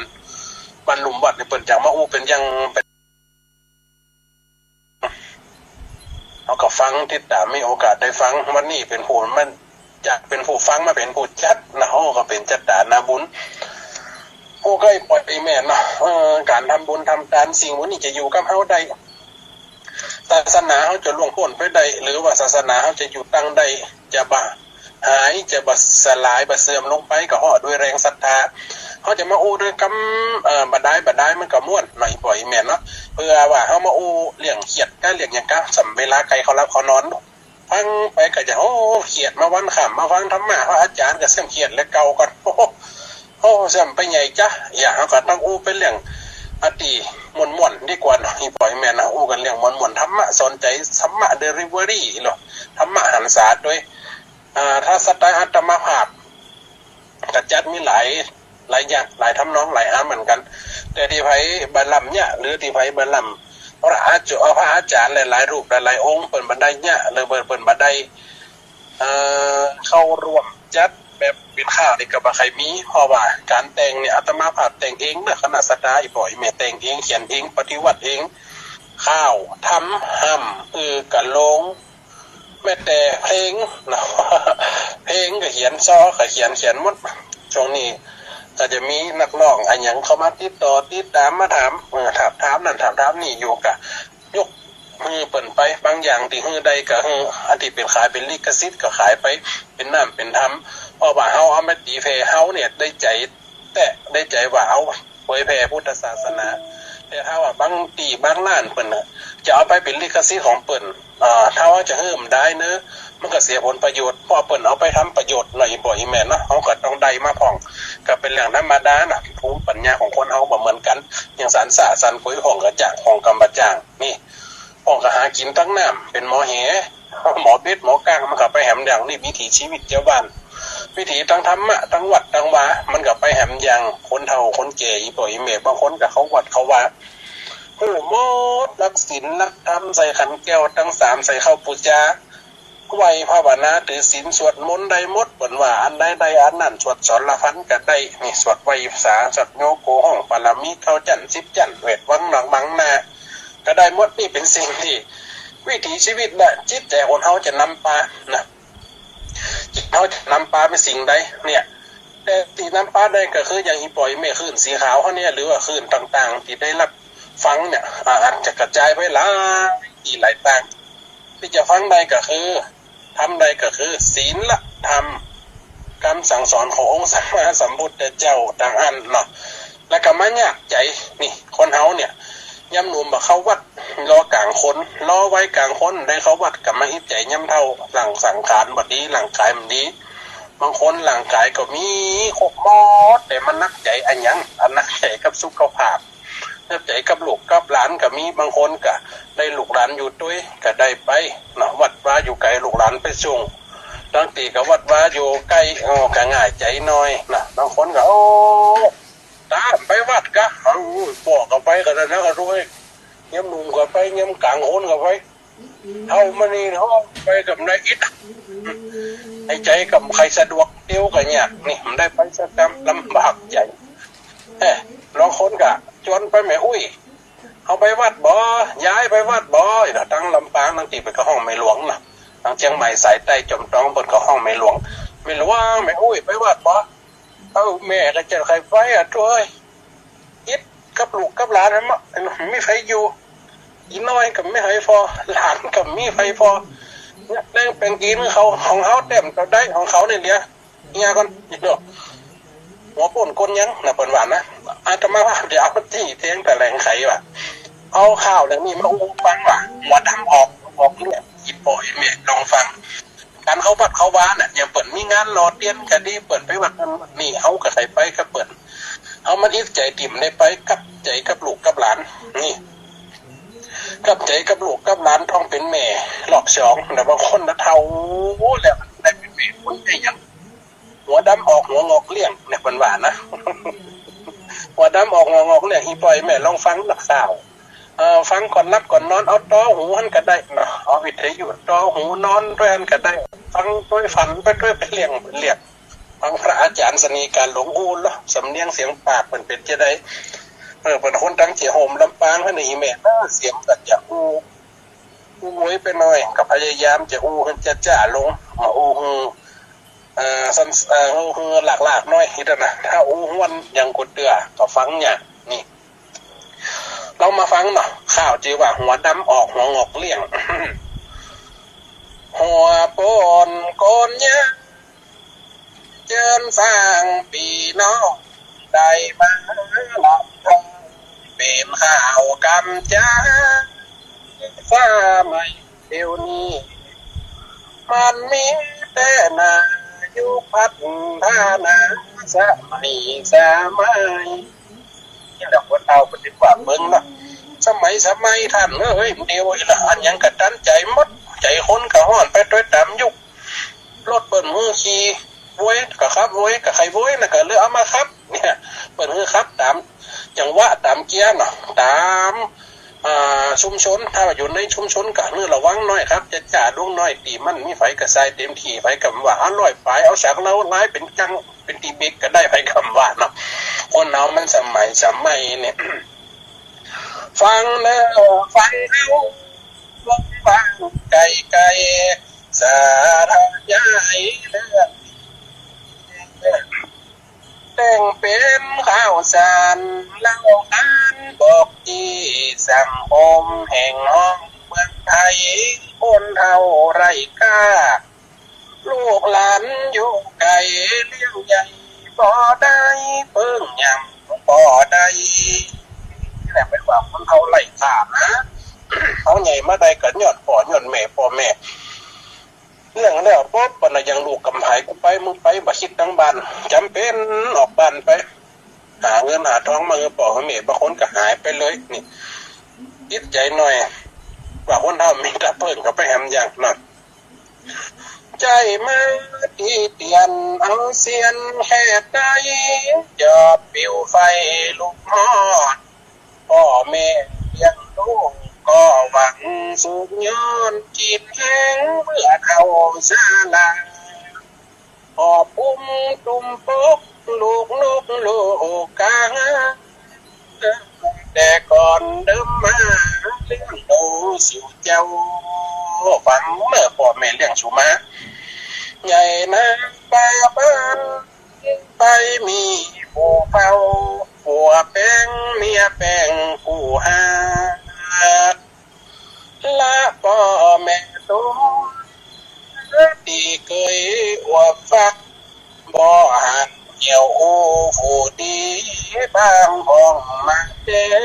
กำเดียวก่อนมีกาบ่มีกำบ่ทำค่าเนี่ยลูกกี่คนเนี่ยอุ้ยนี่5 คนไปไหนมดไปอยู่ฝั่งคนไปอยู่เชียงใหม่คนไปอยู่ลำปางคนเนี่ยไปอยู่ลำพูนคนแล้วอยู่ได้พออยู่คนเดียวอิดใจดื้มมาหาโทรมากับเมื่อนโทรเตี่ยเนี่ยอยู่ใกล้กันนี่กับอีเนี่ยอยู่ใกล้นี่กำว่างไงมั้งการมันนักทำงานประจำอิดใจนี่ถามกำมาแกกินยังหัวเนี่ยมีกาบ่มีกำบ่ทำชาดีหน่อยใจบัลลาอีลังเต็มเวทนาลืมพ่อแม่ตัวไปนุ่มผู้เฮ็ดบ่ใจว่าย่อให้ใหญ่มาแล้วโลกกำพายกูไปไม่ไป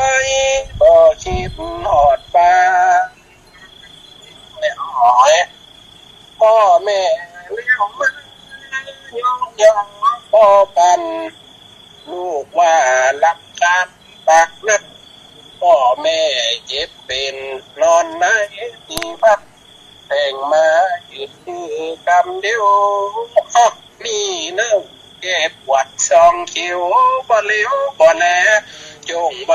บังคามกับบอกแม่สบายไปยินวะเป็นยังแม่ใครสบายกูเจ็บหัวเมาหัวยังหัวเดียวนักค่ะพักย่างฟัง หาหมอบ่ไปกินยาเนี่ยไปก็ดีเจ้ากับกันนักนี่โชคยกยาแก้ปวดมาจงไปปังคางขันเล็กแก๊กกินให้แม่กำลังหายกะหายแล้วก็จะแค้นก็จะไปอันเดียวจะไปสอนให้จินวัดว่าในย่างห้องก็ได้มันไก่กับทับไปอย่าขาดคนเราจุ่มยาแก้ปวดท้องเสียวเนี่ยดื่มดูแลขึ้นว่าเปิดเลี้ยงเขามาแต่ก่อนเจ็บเป็นยินใครพ่อแม่เนี่ยกอดนุหัวลูกเป็นลูกตายเนี่ยแต่ว่าพ่อแม่สบายตื่มไข่ฟอจอมเขียวบ่เร็วบ่แลจงไว้บังคายังบ่เกิดก้อยพ่อแม่ได้สั่งอุ้มพ่อบ่วางแต่เก้าลูกเจ็บลูกเป็นก้อยลงปล่อยเป้าบ่ได้อยู่ดีกินดีพ่อแม่เฮาแนวกำลังบ่มีบางลูกคนดีดูแลกันบางคนบางดังไปเหนือไปใต้กรุงเทพกรุงไทยหมดละทำการทำงานพ่อแม่หวังทำส่งเงินตั้งบ้านขึ้นมาส่งลูกไม่ไหวแม่นั่งได้ลาน้ำปลาละสองเจ้าโอ้หลบละบ่ละแปะไปทำการทำงานกรุงเทพกรุงไทยกรุงเทพกรุงทันแต่ว่าจะเอาเสงเงินสตังค์มาเปลี่ยนไปได้หลานได้เนี่ยมีเวลาเนี่ยแม่เจ้าเอาลูกมาไว้ที่นี่เนาะเจ้ามีเวลาขอเวลาดูการกันนักฟองเจ้ากันจะส่งตังค์ให้มากินเป็นเดือนเดือนละ2,000ก็ดีเดือนละ1,500ก็ดีกะเฟมเฟิร์ดกะนมชงได้หลานมาเลี้ยงเนี่ยเอ้ยละเจ้ามาดุกใจตาใหญ่ขอเฝ้าเป็นพ่อแม่แทนคำเจ้าลูกเลี้ยงลูกมาแต่เดิมแต่เก่าหวังสุขกับเจ้าบุตรโอ้พูดเด้อขี้เฮงย้อมตาได้หลานน้อยมาเนี่ยอยู่บ้านแต่ไม่ได้หลานมาเยี่ยมได้สักคำสักตังหัวดำออกมาหัวงอกเกลือฟันเลี้ยงลูกให้มันอิดล้ำเบิดก็กะไฟเบิดก็กะน้ำก็ใจอยู่ทำอยู่ดอยลุกเพื่อนฝูงเขาวัดเฮาเป็นดีคอยน้อยอุ้มหลานอยู่บ้านโอ้ยเปิดไปวัดไปบ้านไปตัวชมไปวัดกะไปเถอะข้ามได้ไปได้ยำได้ไปวัดไปบ้านอย่างยังวัดนี่เหมือนเลี้ยงลูกเท่ามันนี้ยังมีลูกยกดิหรอกใจบ่น้ำใจคะมันใจลูกอีลามันเอามาละนี่ฝันลูกพอกับหลานนี่เนาะจะละกับหลานมันได้ลูกพ่อพ่อหมานหลานช้ำหายหัวนอนี่อันนี้เนาะเหน่งเฮงเหรียญนอนี่ลูกเขาหนูเหน่งนี่มันช้ำเล็บจะเปลี่ยนกันอุ้มลูกใส่ตักอุ้มหลานใส่ตักเนาะนมตัวมีแห้งไปละกินนมชงอันยัดเข้าปากตัวกับอูน้อยๆนะก็จะไอ้หลอด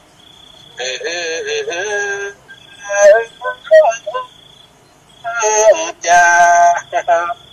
ลาบจองตาลาบเหี่ยเดือนลูกน้อยเหี่ยป้อมโดยคนเราปึ้งผลนั่นนี่แหละเพื่อนหงไปวัดเฮาเป็นดีคอยตัวน้อยอุ้มหลานอยู่บ้านถ้าส่งเงินมาปอดตุกปันอันปุ่มขินปุ่มตานใจมารับตักใจแม่พ่อลำให้หาไหนบ่ได้เสาะมาเฮาแก่แล้วอยากจะหาอิดหน่วยกะยาตุกตาคนเท่า หาไม่หาลัวซื้อของซื้อข้าวกินไปวันบัดพอรับต้องเลี้ยงลูกสู่ยิดใจพอกับกาหนุ่มกาแปงซื้อมาพืดก็แฟมเพิดผมเน่นผมนาเลี้ยงลูกใหญ่มาเลี้ยงหลานคันมันดูไม่บ่อยแม่เลี้ยงหลานสมัยนี้สมัยก่อนสมาร์ทดินซินปอดดินซินแม่ฟ้าออมเนี่ยมันปานนั้นหรอกสีเอาซินนั่นแหละซินเก่ามาสีกว่าเนี่ยแปลงฟ้าออมปันอย่างดวงโอ้เดี๋ยวนี้กัดซักสมาร์ทบางทีกัดเหนียวซักต้องไปลุยน้ำตาลำเหมืองมาเดียวมันเป็นแพมเพิร์ดอย่าแต่กองแต่350เจ้าอย่าใส่นี่เอาวันใส่ได้2 อันลูกขวางบกขวางบะแล้วกัดลูกไปทำงานส่งตังค์มาให้แม่พ่อก็ได้กินเงินเดือนพอเรา600แม่ก็กิน600 700จะเป็นเรื่องหลานหวังจะได้ไปกินเอาไปทำบุญด้วยมันได้เอาไปเลี้ยงลูกเลี้ยงหลานแม่มั่มส่งมาเศรษฐกิจกับดีโควิดกันนั่งที่ช้ำให้ตาอีหลอกขึ้นไปไหนมันใครหลอดล่ะกินให้เหมาะแรงเหมาะไงแต่ก่อนยังแบบพอซื้อพอกินอยู่พอเดือดร้อนหลังกับเขากับป๋าเอาหลานน้อยมากก็จำเป็นเฝ้ามืดเท่าใหญ่มากมันสบายนะจากกินจากเล่นซ้ำหายได้ก็ของเล่นได้ก็ของกินของครบขนมข้าวเหนียวเนาะเขามาคือโอ้ถูกใจคนเฒ่าการนมกับแป้งซื้อมาเนี่ยมืดก็แฟมเพิดผมแน่นผมนะเลี้ยงลูกใหญ่มาเลี้ยงหลานแข่งกันเพื่อนเดียวเสียวหงได้แอวตามบ้าไปวัดไปบาหมอนนักเอานี่ทุกใจได้ดาดมาพักเลี้ยงแดนดุดเต้าถึงวันหัวโปนแต่กุนติดเกี่ยววันอุ้มหลานยอยันกี่เอียวเล่จิบเนี้ยเธอขึ้นหลอกจำเป็นนะคนเท่าทุกใจหลานยายเป็นเส้นตาตะเวนเอวเลาะเจ็บแข้งเจ็บขามือสากระเหาะลูกหูน้าตาซ้ำหัวลูกใหญ่ปวดแล้วมาเลี้ยงหลานตัวสักป่าสักหัวอดแรงอยู่บ้านสมัยนี้หลายวันเพราะงานบีบรัดลูกเขาจำเป็นต้องได้สวัสดิ์หาเงินออกบ้านตามลายโบสจะบ่เลี้ยงก็เรียกไม่ใส่บอกหูเนี่ยใดเลี้ยงหลานยำเท้าแต่ก่อนมาละโอ้เฮาอยู่ฟังบ่แม่ตายายหมนนักลูกไปเงียการตายายอวบฟักคุยอูหลานน้อยอืดจ้าเติงตอนแล้วก็มาหาช่วยนมแล้วมาบอกดีบ้านต้องเอาพูดถึงเรื่องยุคใหม่บ่อยแม่เนาะสมัยก่อนเนาะพ่อแม่เขาไปเนี่ยไอ้เนี่ยสวนเนาะโอ้จะเป็นอุ้ยจักดอกหลอกพออยู่ปืนเฮียนเอาหลานใส่อูก๋วยด้วยเลยโอ้แต่รุ่นนั้นโอ้อุ้ยกัดเนี่ยด้วยห่อกระบอกหมื่นเนาะฟองกระจักดอกฟองกระสานกุ้ยชุดปุริขี้ยุดด้วยนะเลี้ยงหลานไปจะนั่นแม่มันไปเกี่ยวข้าวเกี่ยวน้ำเนี่ยให้เนี่ยชวนโอ้ไปกะถึงตอนโอ้ความล่าให้กินนมกว่าอีล่าให้กินนมโอ้มากินข้าวตอนบานละปอมันอยู่ขณะหัวมันอยู่สวนมันอยู่ตรงเอามากระสุมาปุดนมช่วยกลัวเป็นเฮียเป็นใครลูกก็เล่นท่านแม่อุ้ยปออุ้ยก็มึงกินนมเนี่ยอย่าปออุ้ยแม่อุ้ยกินข้าวท่าน่ะแม่มันก็เอานมลูกกินจุบปุ๊บไปอุ้ยปออุ้ยก็กินข้าวกินแล้วก็เปลี่ยนแม่มันกินปออุ้ยแม่อุ้ยเอาต่อเพื่อนน้ำเลี้ยงมากก็เป็นตาเขาเลี้ยงต่อมันกับปอตุกหรอกฝากไว้เป็นเมียเป็นย้ำนี่ได้แต่เดียวเนี่ยเรียนเอาบันลักไว้อย่าตึงหลวงมันละเอามากองไว้โจ้อันนี้แล้วลูกไฟตัวนี่ลูกอีเอ้ยนี่แล้วลูกไม้เนี่ยนี่แล้วลูกบักกางนี่แล้วลูกอินลา4 คนทั้งเหลือศูนย์เล็กๆกันสัมปีสัมปอหันเตาโอ้เด็กคนหนึ่งเยี่ยมอีกันให้คุยกันหล่นตั้นหลานเป็นหลักได้อันนั้นอย่างเป็ดอย่างลูกไก่ลูกไหวเราคนเราคุ ป่วยอูหลานน้อยเอียป่วยอูหลานน้อยจะเติมตอนแดวก็ฮกมาช่วยนมแล้วมาลูกปีบ้านอุ้ยกล่อมลาดึงเปิงหวานตั้งอยู่ปืนเงินอืดจอยว่ารับช่องตาลังเรือบ่อยแม่เจ้าไปการบ่มาจับงูกล่อมหลานเต่าอันและนาจับดอกปัญญาเยี่ยการคนเท่าโอ้นะชิดอยู่ด้วยนึงให้มันออกมาปุ๊บออกบาทกล่อมไปด้วยจ้าหน่อยชิกจงจ้าโอ้สองคนพี่น้องอยากกันเดดมาลองเป็นเปลวน้อมเจออีเมเลี้ยงมันก็ไม่ดูเด้อรุ่มฟ้าสีเบอร์สีเหลืองดอกคำโคตรมาดำโคตรมาดำสีมวยดำน้องลาอย่าไปยังจะใจใหญ่โวยโวยแต่การเมื่อโบยตาไม่แทบแท้คมหอดูเดผมเรียนสากรรมลาหิเดินน้องขมอนตาขาวน้องไม่เอาโกงแมวก้อยจะวิ่งโคบตายตอดจะใครรับกันขณะคนเท่าท้องวิทยุนี่ใครรับโอ้อาจารย์สนีกระหลงในกรมนี่เลยไอ้แจ้งมากรมนี่ก็จ้าเนี่ยลาบอย่ามั่วๆอีนะแม่มันกับไปหยักด่านบ่มาเนี่ยจับปูหลังน้อยเต่าอันเลยนะจักดอกปัญญาแยกการคนเท่าประเดี๋ยวนี้เขาไปดองเตาหากินทำงานไกลนักจำเป็นตายายเลี้ยงดูหลบพักเป็นแม่เขาเจ้าเกิดมาหัวดำเบ่งเต้ป้นต้องแข่งขันหัวกอดได้มาเลี้ยงอยู่ตามบ้านเนี่ยมาตุกใจตายายบ้านว่าได้โชคมาใจแน่หลานก็ให้โดยคนแย่เป็นแม่ยักเข้าสลานี่ลูกที่เข้าสองคนก่อนนะอีลาเอามาเลี้ยงลูกหลานนายโอ้ใจจำสู้พ่อแม่เอามันละปู่ย่าตายายเป็นที่เปิงปะเรื่องดูหลานน้อยป๊อกน้อยเองเดี๋ยวก็นึ่งเขา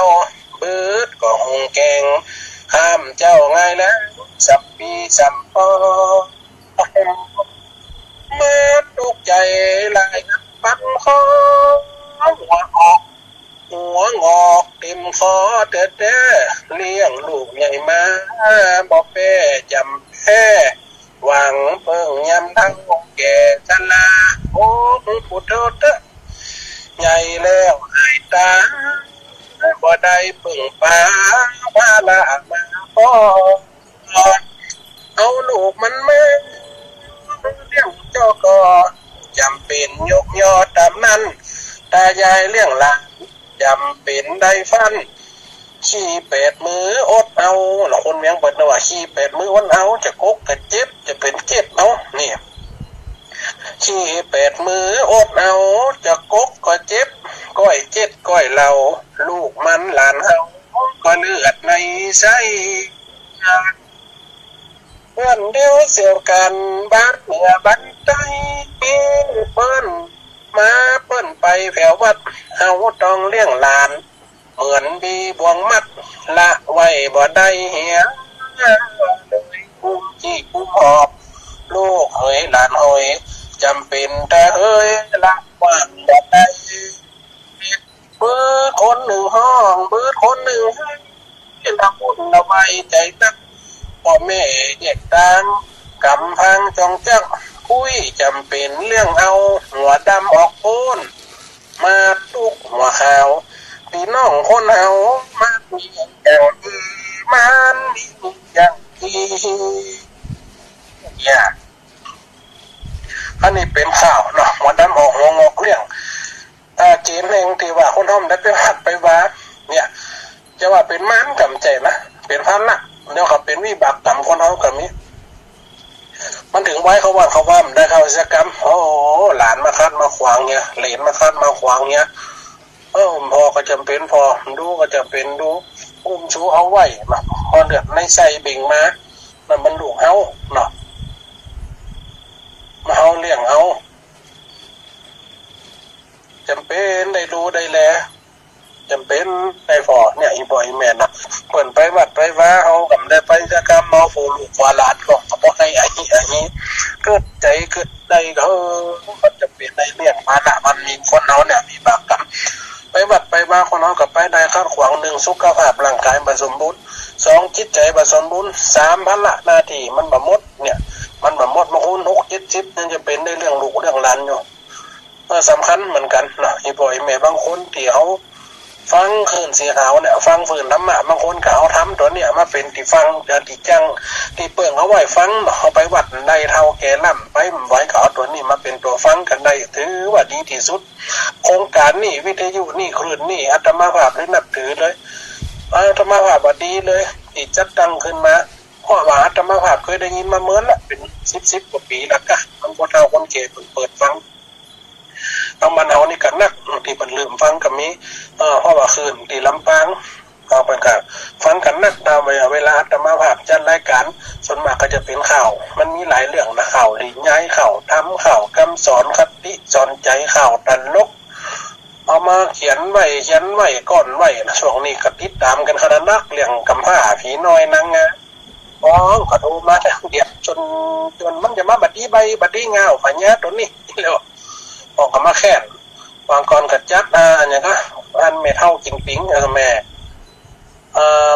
ย่าไม่เท่าได้กินปิ้งลูกไปเอาปิ้งไปจีงไม่เท่ากินห้องกัดจังลูกไปใหญ่นั่งบ่เขียววันเรากัดติดตามแล้วฟังกันมาหลายเรื่องหลายแล้วมันก็มีหลายสไตล์หลายงานหลายปล่อยแม่การฟังจะมีบางคนก็ฟังว่ามันจะเปิดมาหาพระเจ้ามาอ่านข่าวก็เหมือนทำอีกปล่อยแม่ข้าวจ้อยกระลงคือห่ำถ้าว่ามันคือจากในวัดในวาสิ่งนั้นกับมามีกันต่อยอดได้เพราะสิ่งมันนี่เกิดมาจากวัดจากวาสั่ง10 หมู่เกิดจากวัดศาลาตุเจ้าก็จากวัดน้อยนั้นก็จากวัดสิ่งทุกอย่างมันเกิดจากในวัดในวาหมู่แห่ศาลาของตุเจ้าฝ่านายเขาก็เหมือนกันสืบสานไว้มันก็แต่ละตนแต่ละองค์ก็มีความสามารถแตกต่างกันไปหน่อยบ่อยแม่เนาะฟังแล้วได้สาระจะได้ฟังแล้วเข้าใจจะได้มันก็เป็นสิ่งที่ดีถ้าฟังแล้วคนเขาเกิดติในใจตัวนี้สิว่าไปแหมอย่างหนึ่งตัวนี้คู่ไปแหมอย่างหนึ่งตัวนี้เขาว่าอย่างนั้นดีอย่างนี้ดีอย่างบาปอย่างบุญอย่างศีลอย่างทานบางคนก็อย่างความเจี๋ยบางคนก็เน้นเป็นอย่างผีอย่างสางเนี่ยมันเน้นไปคนละอย่างละต่างพูดกับผีกับพูดกับพามมันแยกกันบัดได้ที่ปล่อยแม่ฟังไว้ก็ว่าเป็นสติสนใจมันมรรคผลละไม้คนเฮาทำมีกับเปียกมันก็อยู่บัดได้ทำมีกับแกนก็อยู่บัดได้ต้องมีสาระประโยชน์นำมาสมทบกันสิ่งมันเนี่ยจะเป็นที่จันลงพุทธศาสนาได้ก็คือศีลทานภาวนาที่ปล่อยแม่ก็ได้ทานนี่ตลอดอาตมาฝากฟังมานี่นะมีการวัดใดวัดเหนือบันไดบันเหนือมันก็ร่วมทำบุญกันมาร่วมสร้างกันมาว่าอย่างวัดอาตมาภาพย่นหลังหน่อยให้บ่อยแม่นะได้เป็นวัดจากที่วัดน้อยที่สุดในประเทศไทย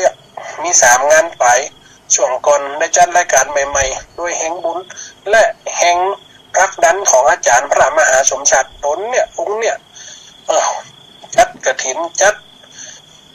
โครงการช่วยอาตมาภาพจากที่ซื้อที่ดินเปิ่นบ่ยอมขาย ปิดย่อมขายตีเงินหลังวัดโอ้550,000ตีกำใจกว้างเขาก็ซื้อมาได้เขากำลังบุญเดียวนี่กำลังสร้างสถาปัตย์เรียนเพราะว่าอัตมาภาพมันจิตบางทีอยู่ที่กินใครมีเวลาทำบุญกินทานมันมามีห่มมามีเงาเพราะมันยึดกับสถานที่กำลังสร้างศาลาปะเรียนมาเดียวนี้ก็ประมาณ 40% อยู่ได้หลังคาครับเสาครับก่อหาพนักไว้กับยังโครงการต่อไปก็ยังจะมีเรื่องการก่อสร้างต่อไปเพราะว่าสรุปโครงการกับเป็นล้านๆเหมือนกันอัตมาภาพก่อนพักดันไปมันแล้วมันได้จากมันปีนี้ปีหน้าปีไหนกันแล้วไปตามเองของอัตมาภาพเองโอ้เป็นนักเตะระดับนี้ลูกเป็นนักเขียนนักข่าวนักอ่านนักเขียนทำขายซะปะที่จะโปรโมทกับวัดวาน้ำอันยังกันแล้วพวกนี้กันอัตมาภาพบอกเลยว่าบัตรอัตมาภาพอยู่บ้านหนองบ้านนาอยู่บ้านห้วยกล้วยป่ามาได้ไปแข่งวาสนายังกับไปซักคนอยู่ไปจนเนี่ยหักษาไปจนเนี่ยพอกำบวดมันแต่น้อยหวานอยู่12 ปีนะเท่ามาถึงเดียว37 ปี38 ปีอยู่ในหนุ่มกาสาวบ้านวัดนี่อย่างตอนนั้นนะมันเป็นวัดล่างก็ขึ้นมาเดี๋ยวมีกุฏิมีหารร้านโบสถ์ฝังลูกนิมิตเรียบร้อยเป็นวัดที่ถูกต้องนะเดี๋ยวมดก่อยสร้างไปกับมีอันด้วยแรงศรัทธาเนี่ยจากอีป่ออีแม่น่ะตึงลืมบัดได้คือพระอาจารย์สมชาติเนี่ยรักดันเพื่อได้ซื้อตีได้เป็นตีวัดโอ้เดี๋ยวก็มีไหลปลายแล้วเนาะโอ้วัดเปิ่นไหลปลายนะบ้านเปิ่นมีเป็น10 ไหล20 ไหลบ้านตัววัดไหลปลายแล้วก็ได้มาหานี่จะเห็นดูอ๋อไอ้เนี่ยก็วัดเนี่ยมันน้อยมานิดเนี่ยนะกำลังเกิดกำลังสร้างน้อยป่ออีแม่นะโอ้ไปกับเฟียไปเพราะเวลาก็จัดนักไปนะนี่นะเดี๋ยวทางพระอาจารย์เปิ่นอาจจะเข้าต่อกันได้นะเพราะว่าชั่วโมงนี่พระอาจารย์เปิ่นยกคืออาตมาภาพก็จริงแต่ว่าพระอาจารย์เปิ่นต่อสัญญาณนะอาตมาภาพได้เกาะลิงไปหลักมาได้ห่วงลิงไปพระอาจารย์เปิ่นห่วงลิงหรือว่าเกาะสัญญาเขาไม้เขาต่อเอาโทรศัพท์ตัวโทรศัพท์เขาต่อในไม้เสียงอาจจะแห้งๆแหบๆหายเพราะว่ามันเหมือนเขาจัดสดในปล่อยแม่กูเตียปกตินี่จัดสดถ้าในโทรศัพท์ต่อโทรศัพท์มันจะเสียงแปลกๆอย่างก็อีปล่อยแม่เวลาโทรมาเอาฟังในวิทยุกันถ้าพระอาจารย์เป็นเสียงมันจะแจ้งจะใสดีแต่คนเป็นในโทรศัพท์เสียงจะออกแปลกๆหน่อยเราก็ดึงหูกันอันนี้ก็คือเรื่องการบุญการต้านอีปล่อยแม่อาตมาภาพเอามานี่คือว่ามานแห่งการคัดขวางก็คือหัวดำออกหัวงอกเรื่องก็คือเนี่ยสิ่งต่างๆสิ่งที่คัดขวางตั้งบุญมันมีหลายตั้งบางคนกันเนี่ยนักกับลูกกับหลานเท่ามาไม่ได้อยู่ได้ยากเป็นวิบากกรรมอย่างกูหัวเลี้ยงลูกไงแล้วเลี้ยงหลานไงเลี้ยงหลานแฮมเลี้ยงหลานเพราะเลี้ยงเลนแฮมอย่างลึกหัวกูกับขับรถจ่างไปด้วยกากำดันไหนเป็นไหนว่ากูแต่แม่จะมาฟ้องอีกลูกมีหลายอย่างหลายบ่อยแม่นะถ้าคนใดจะโทรเข้ามาในรายการเนาะที่ตั้งพระอาจารย์อาจจะบอกเบอร์โทรไปแล้วก็ได้อาตมาภาพก็จะบอกลืมเหมือนกันนะอีบ่อยแม่นะถ้าจดตันกับจดย่นตันกับมินเขียนที่ฝาเฮียนเลยที่ว่าในตันไหนกับมินใส่คงไปเลย087-182-065ไม่บ่อยแม่เนอะ087พี่สายเข้ามานะฮัลโหลจะเลิกออนนะ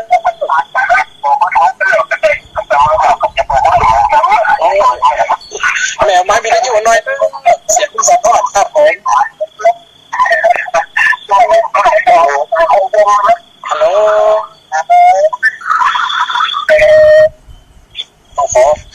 ฮัลโหลเจริญพรนะ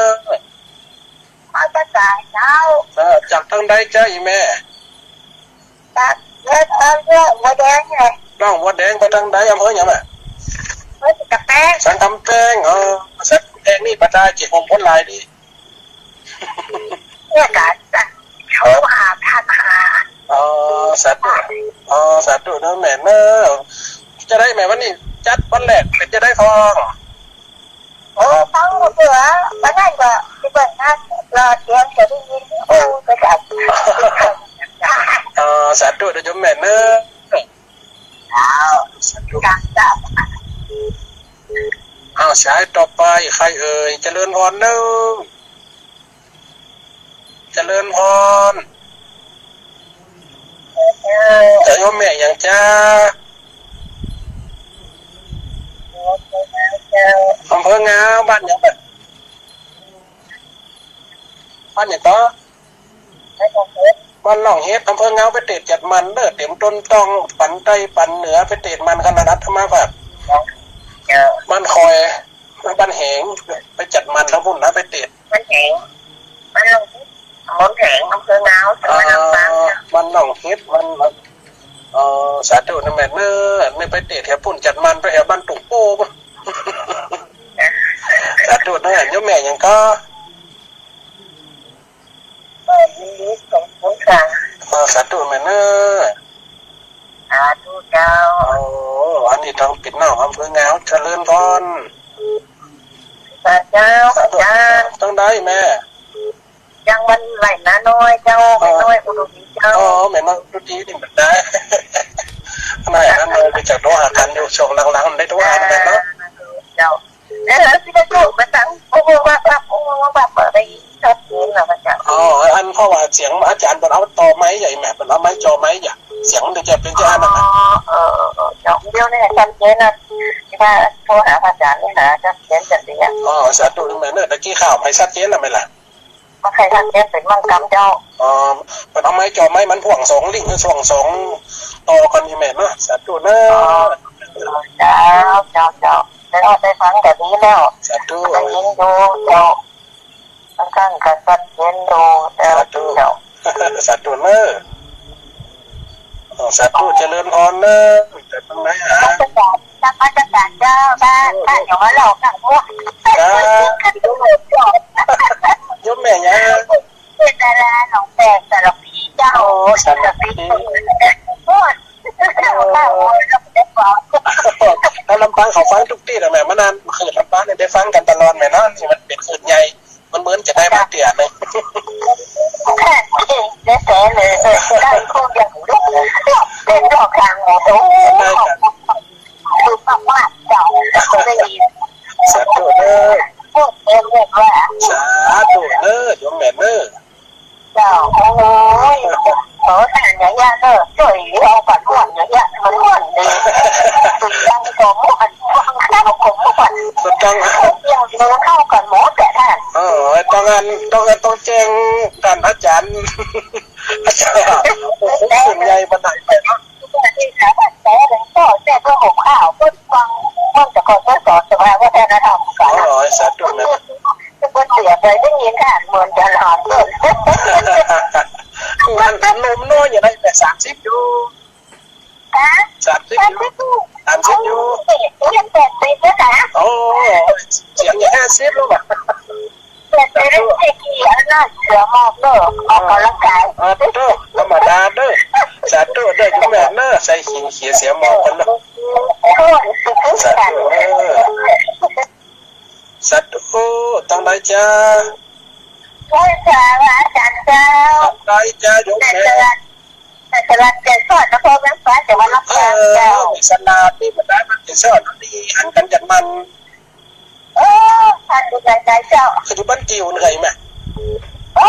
เจ้าแม่บักเจ้านะ บ้านจิ๋วเขาเรื่องมากกว่าอย่าเล่นกันเลย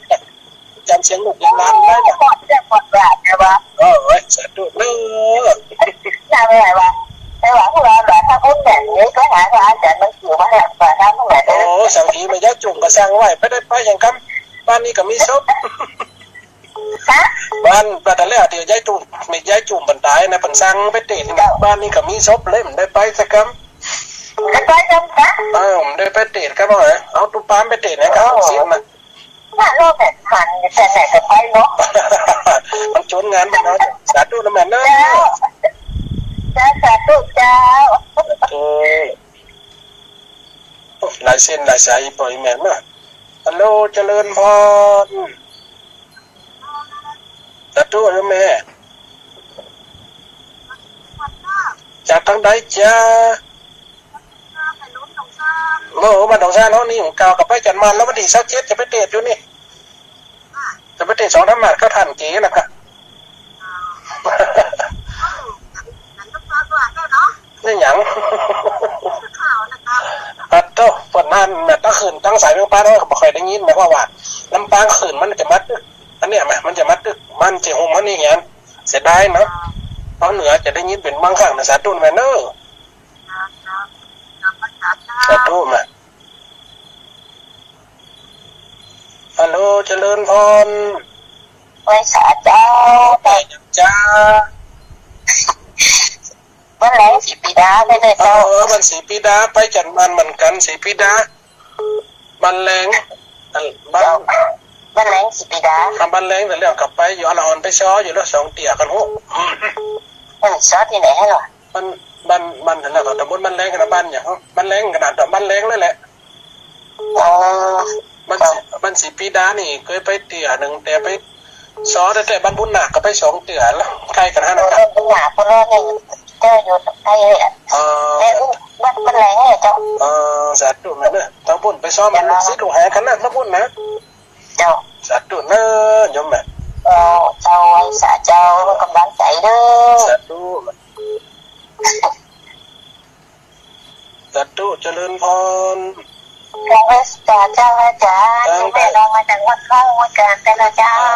จับได้กันแม่กระโทมาแต่ว่ามันซื้อกระโทมาดันอยู่เนาะ จ้าตาเสือแต่ลองนะเจ้า ใส่ทองนะ ตอ สาน ธุ 98 75นี่ชัดเจนดีเจ้า สาธุแม่เป็นชัดเจนนะบางทีกับไก่แจ้มันไม่ชัด ชัดเจนดีเจ้า สาธุนะโยมแม่นะ ฉันมีหมดเด้อเจ้า ใส่ทองเนอะ เจ้าอยู่ข้าววัดก่อนแต่ว่าอันเวลามีน้ำให้ สาธุแม่เนอะ เจ้าจำหน้ากันนะเจ้า สาธุ เป็นกำลังใจเด้อสาธุสาธุเจ้า เจริญพรทางใดจ้า ไว้จ้าอาจารย์เจ้าในวันเยอะ ทางใดจ้า ให้เรียนเป็นก่อนวันเหลือลำปางเจ้า วันนั้นนี่แม่วันนั้นนี่แม่ฟ้าแอมเกิดวันนั้นนะ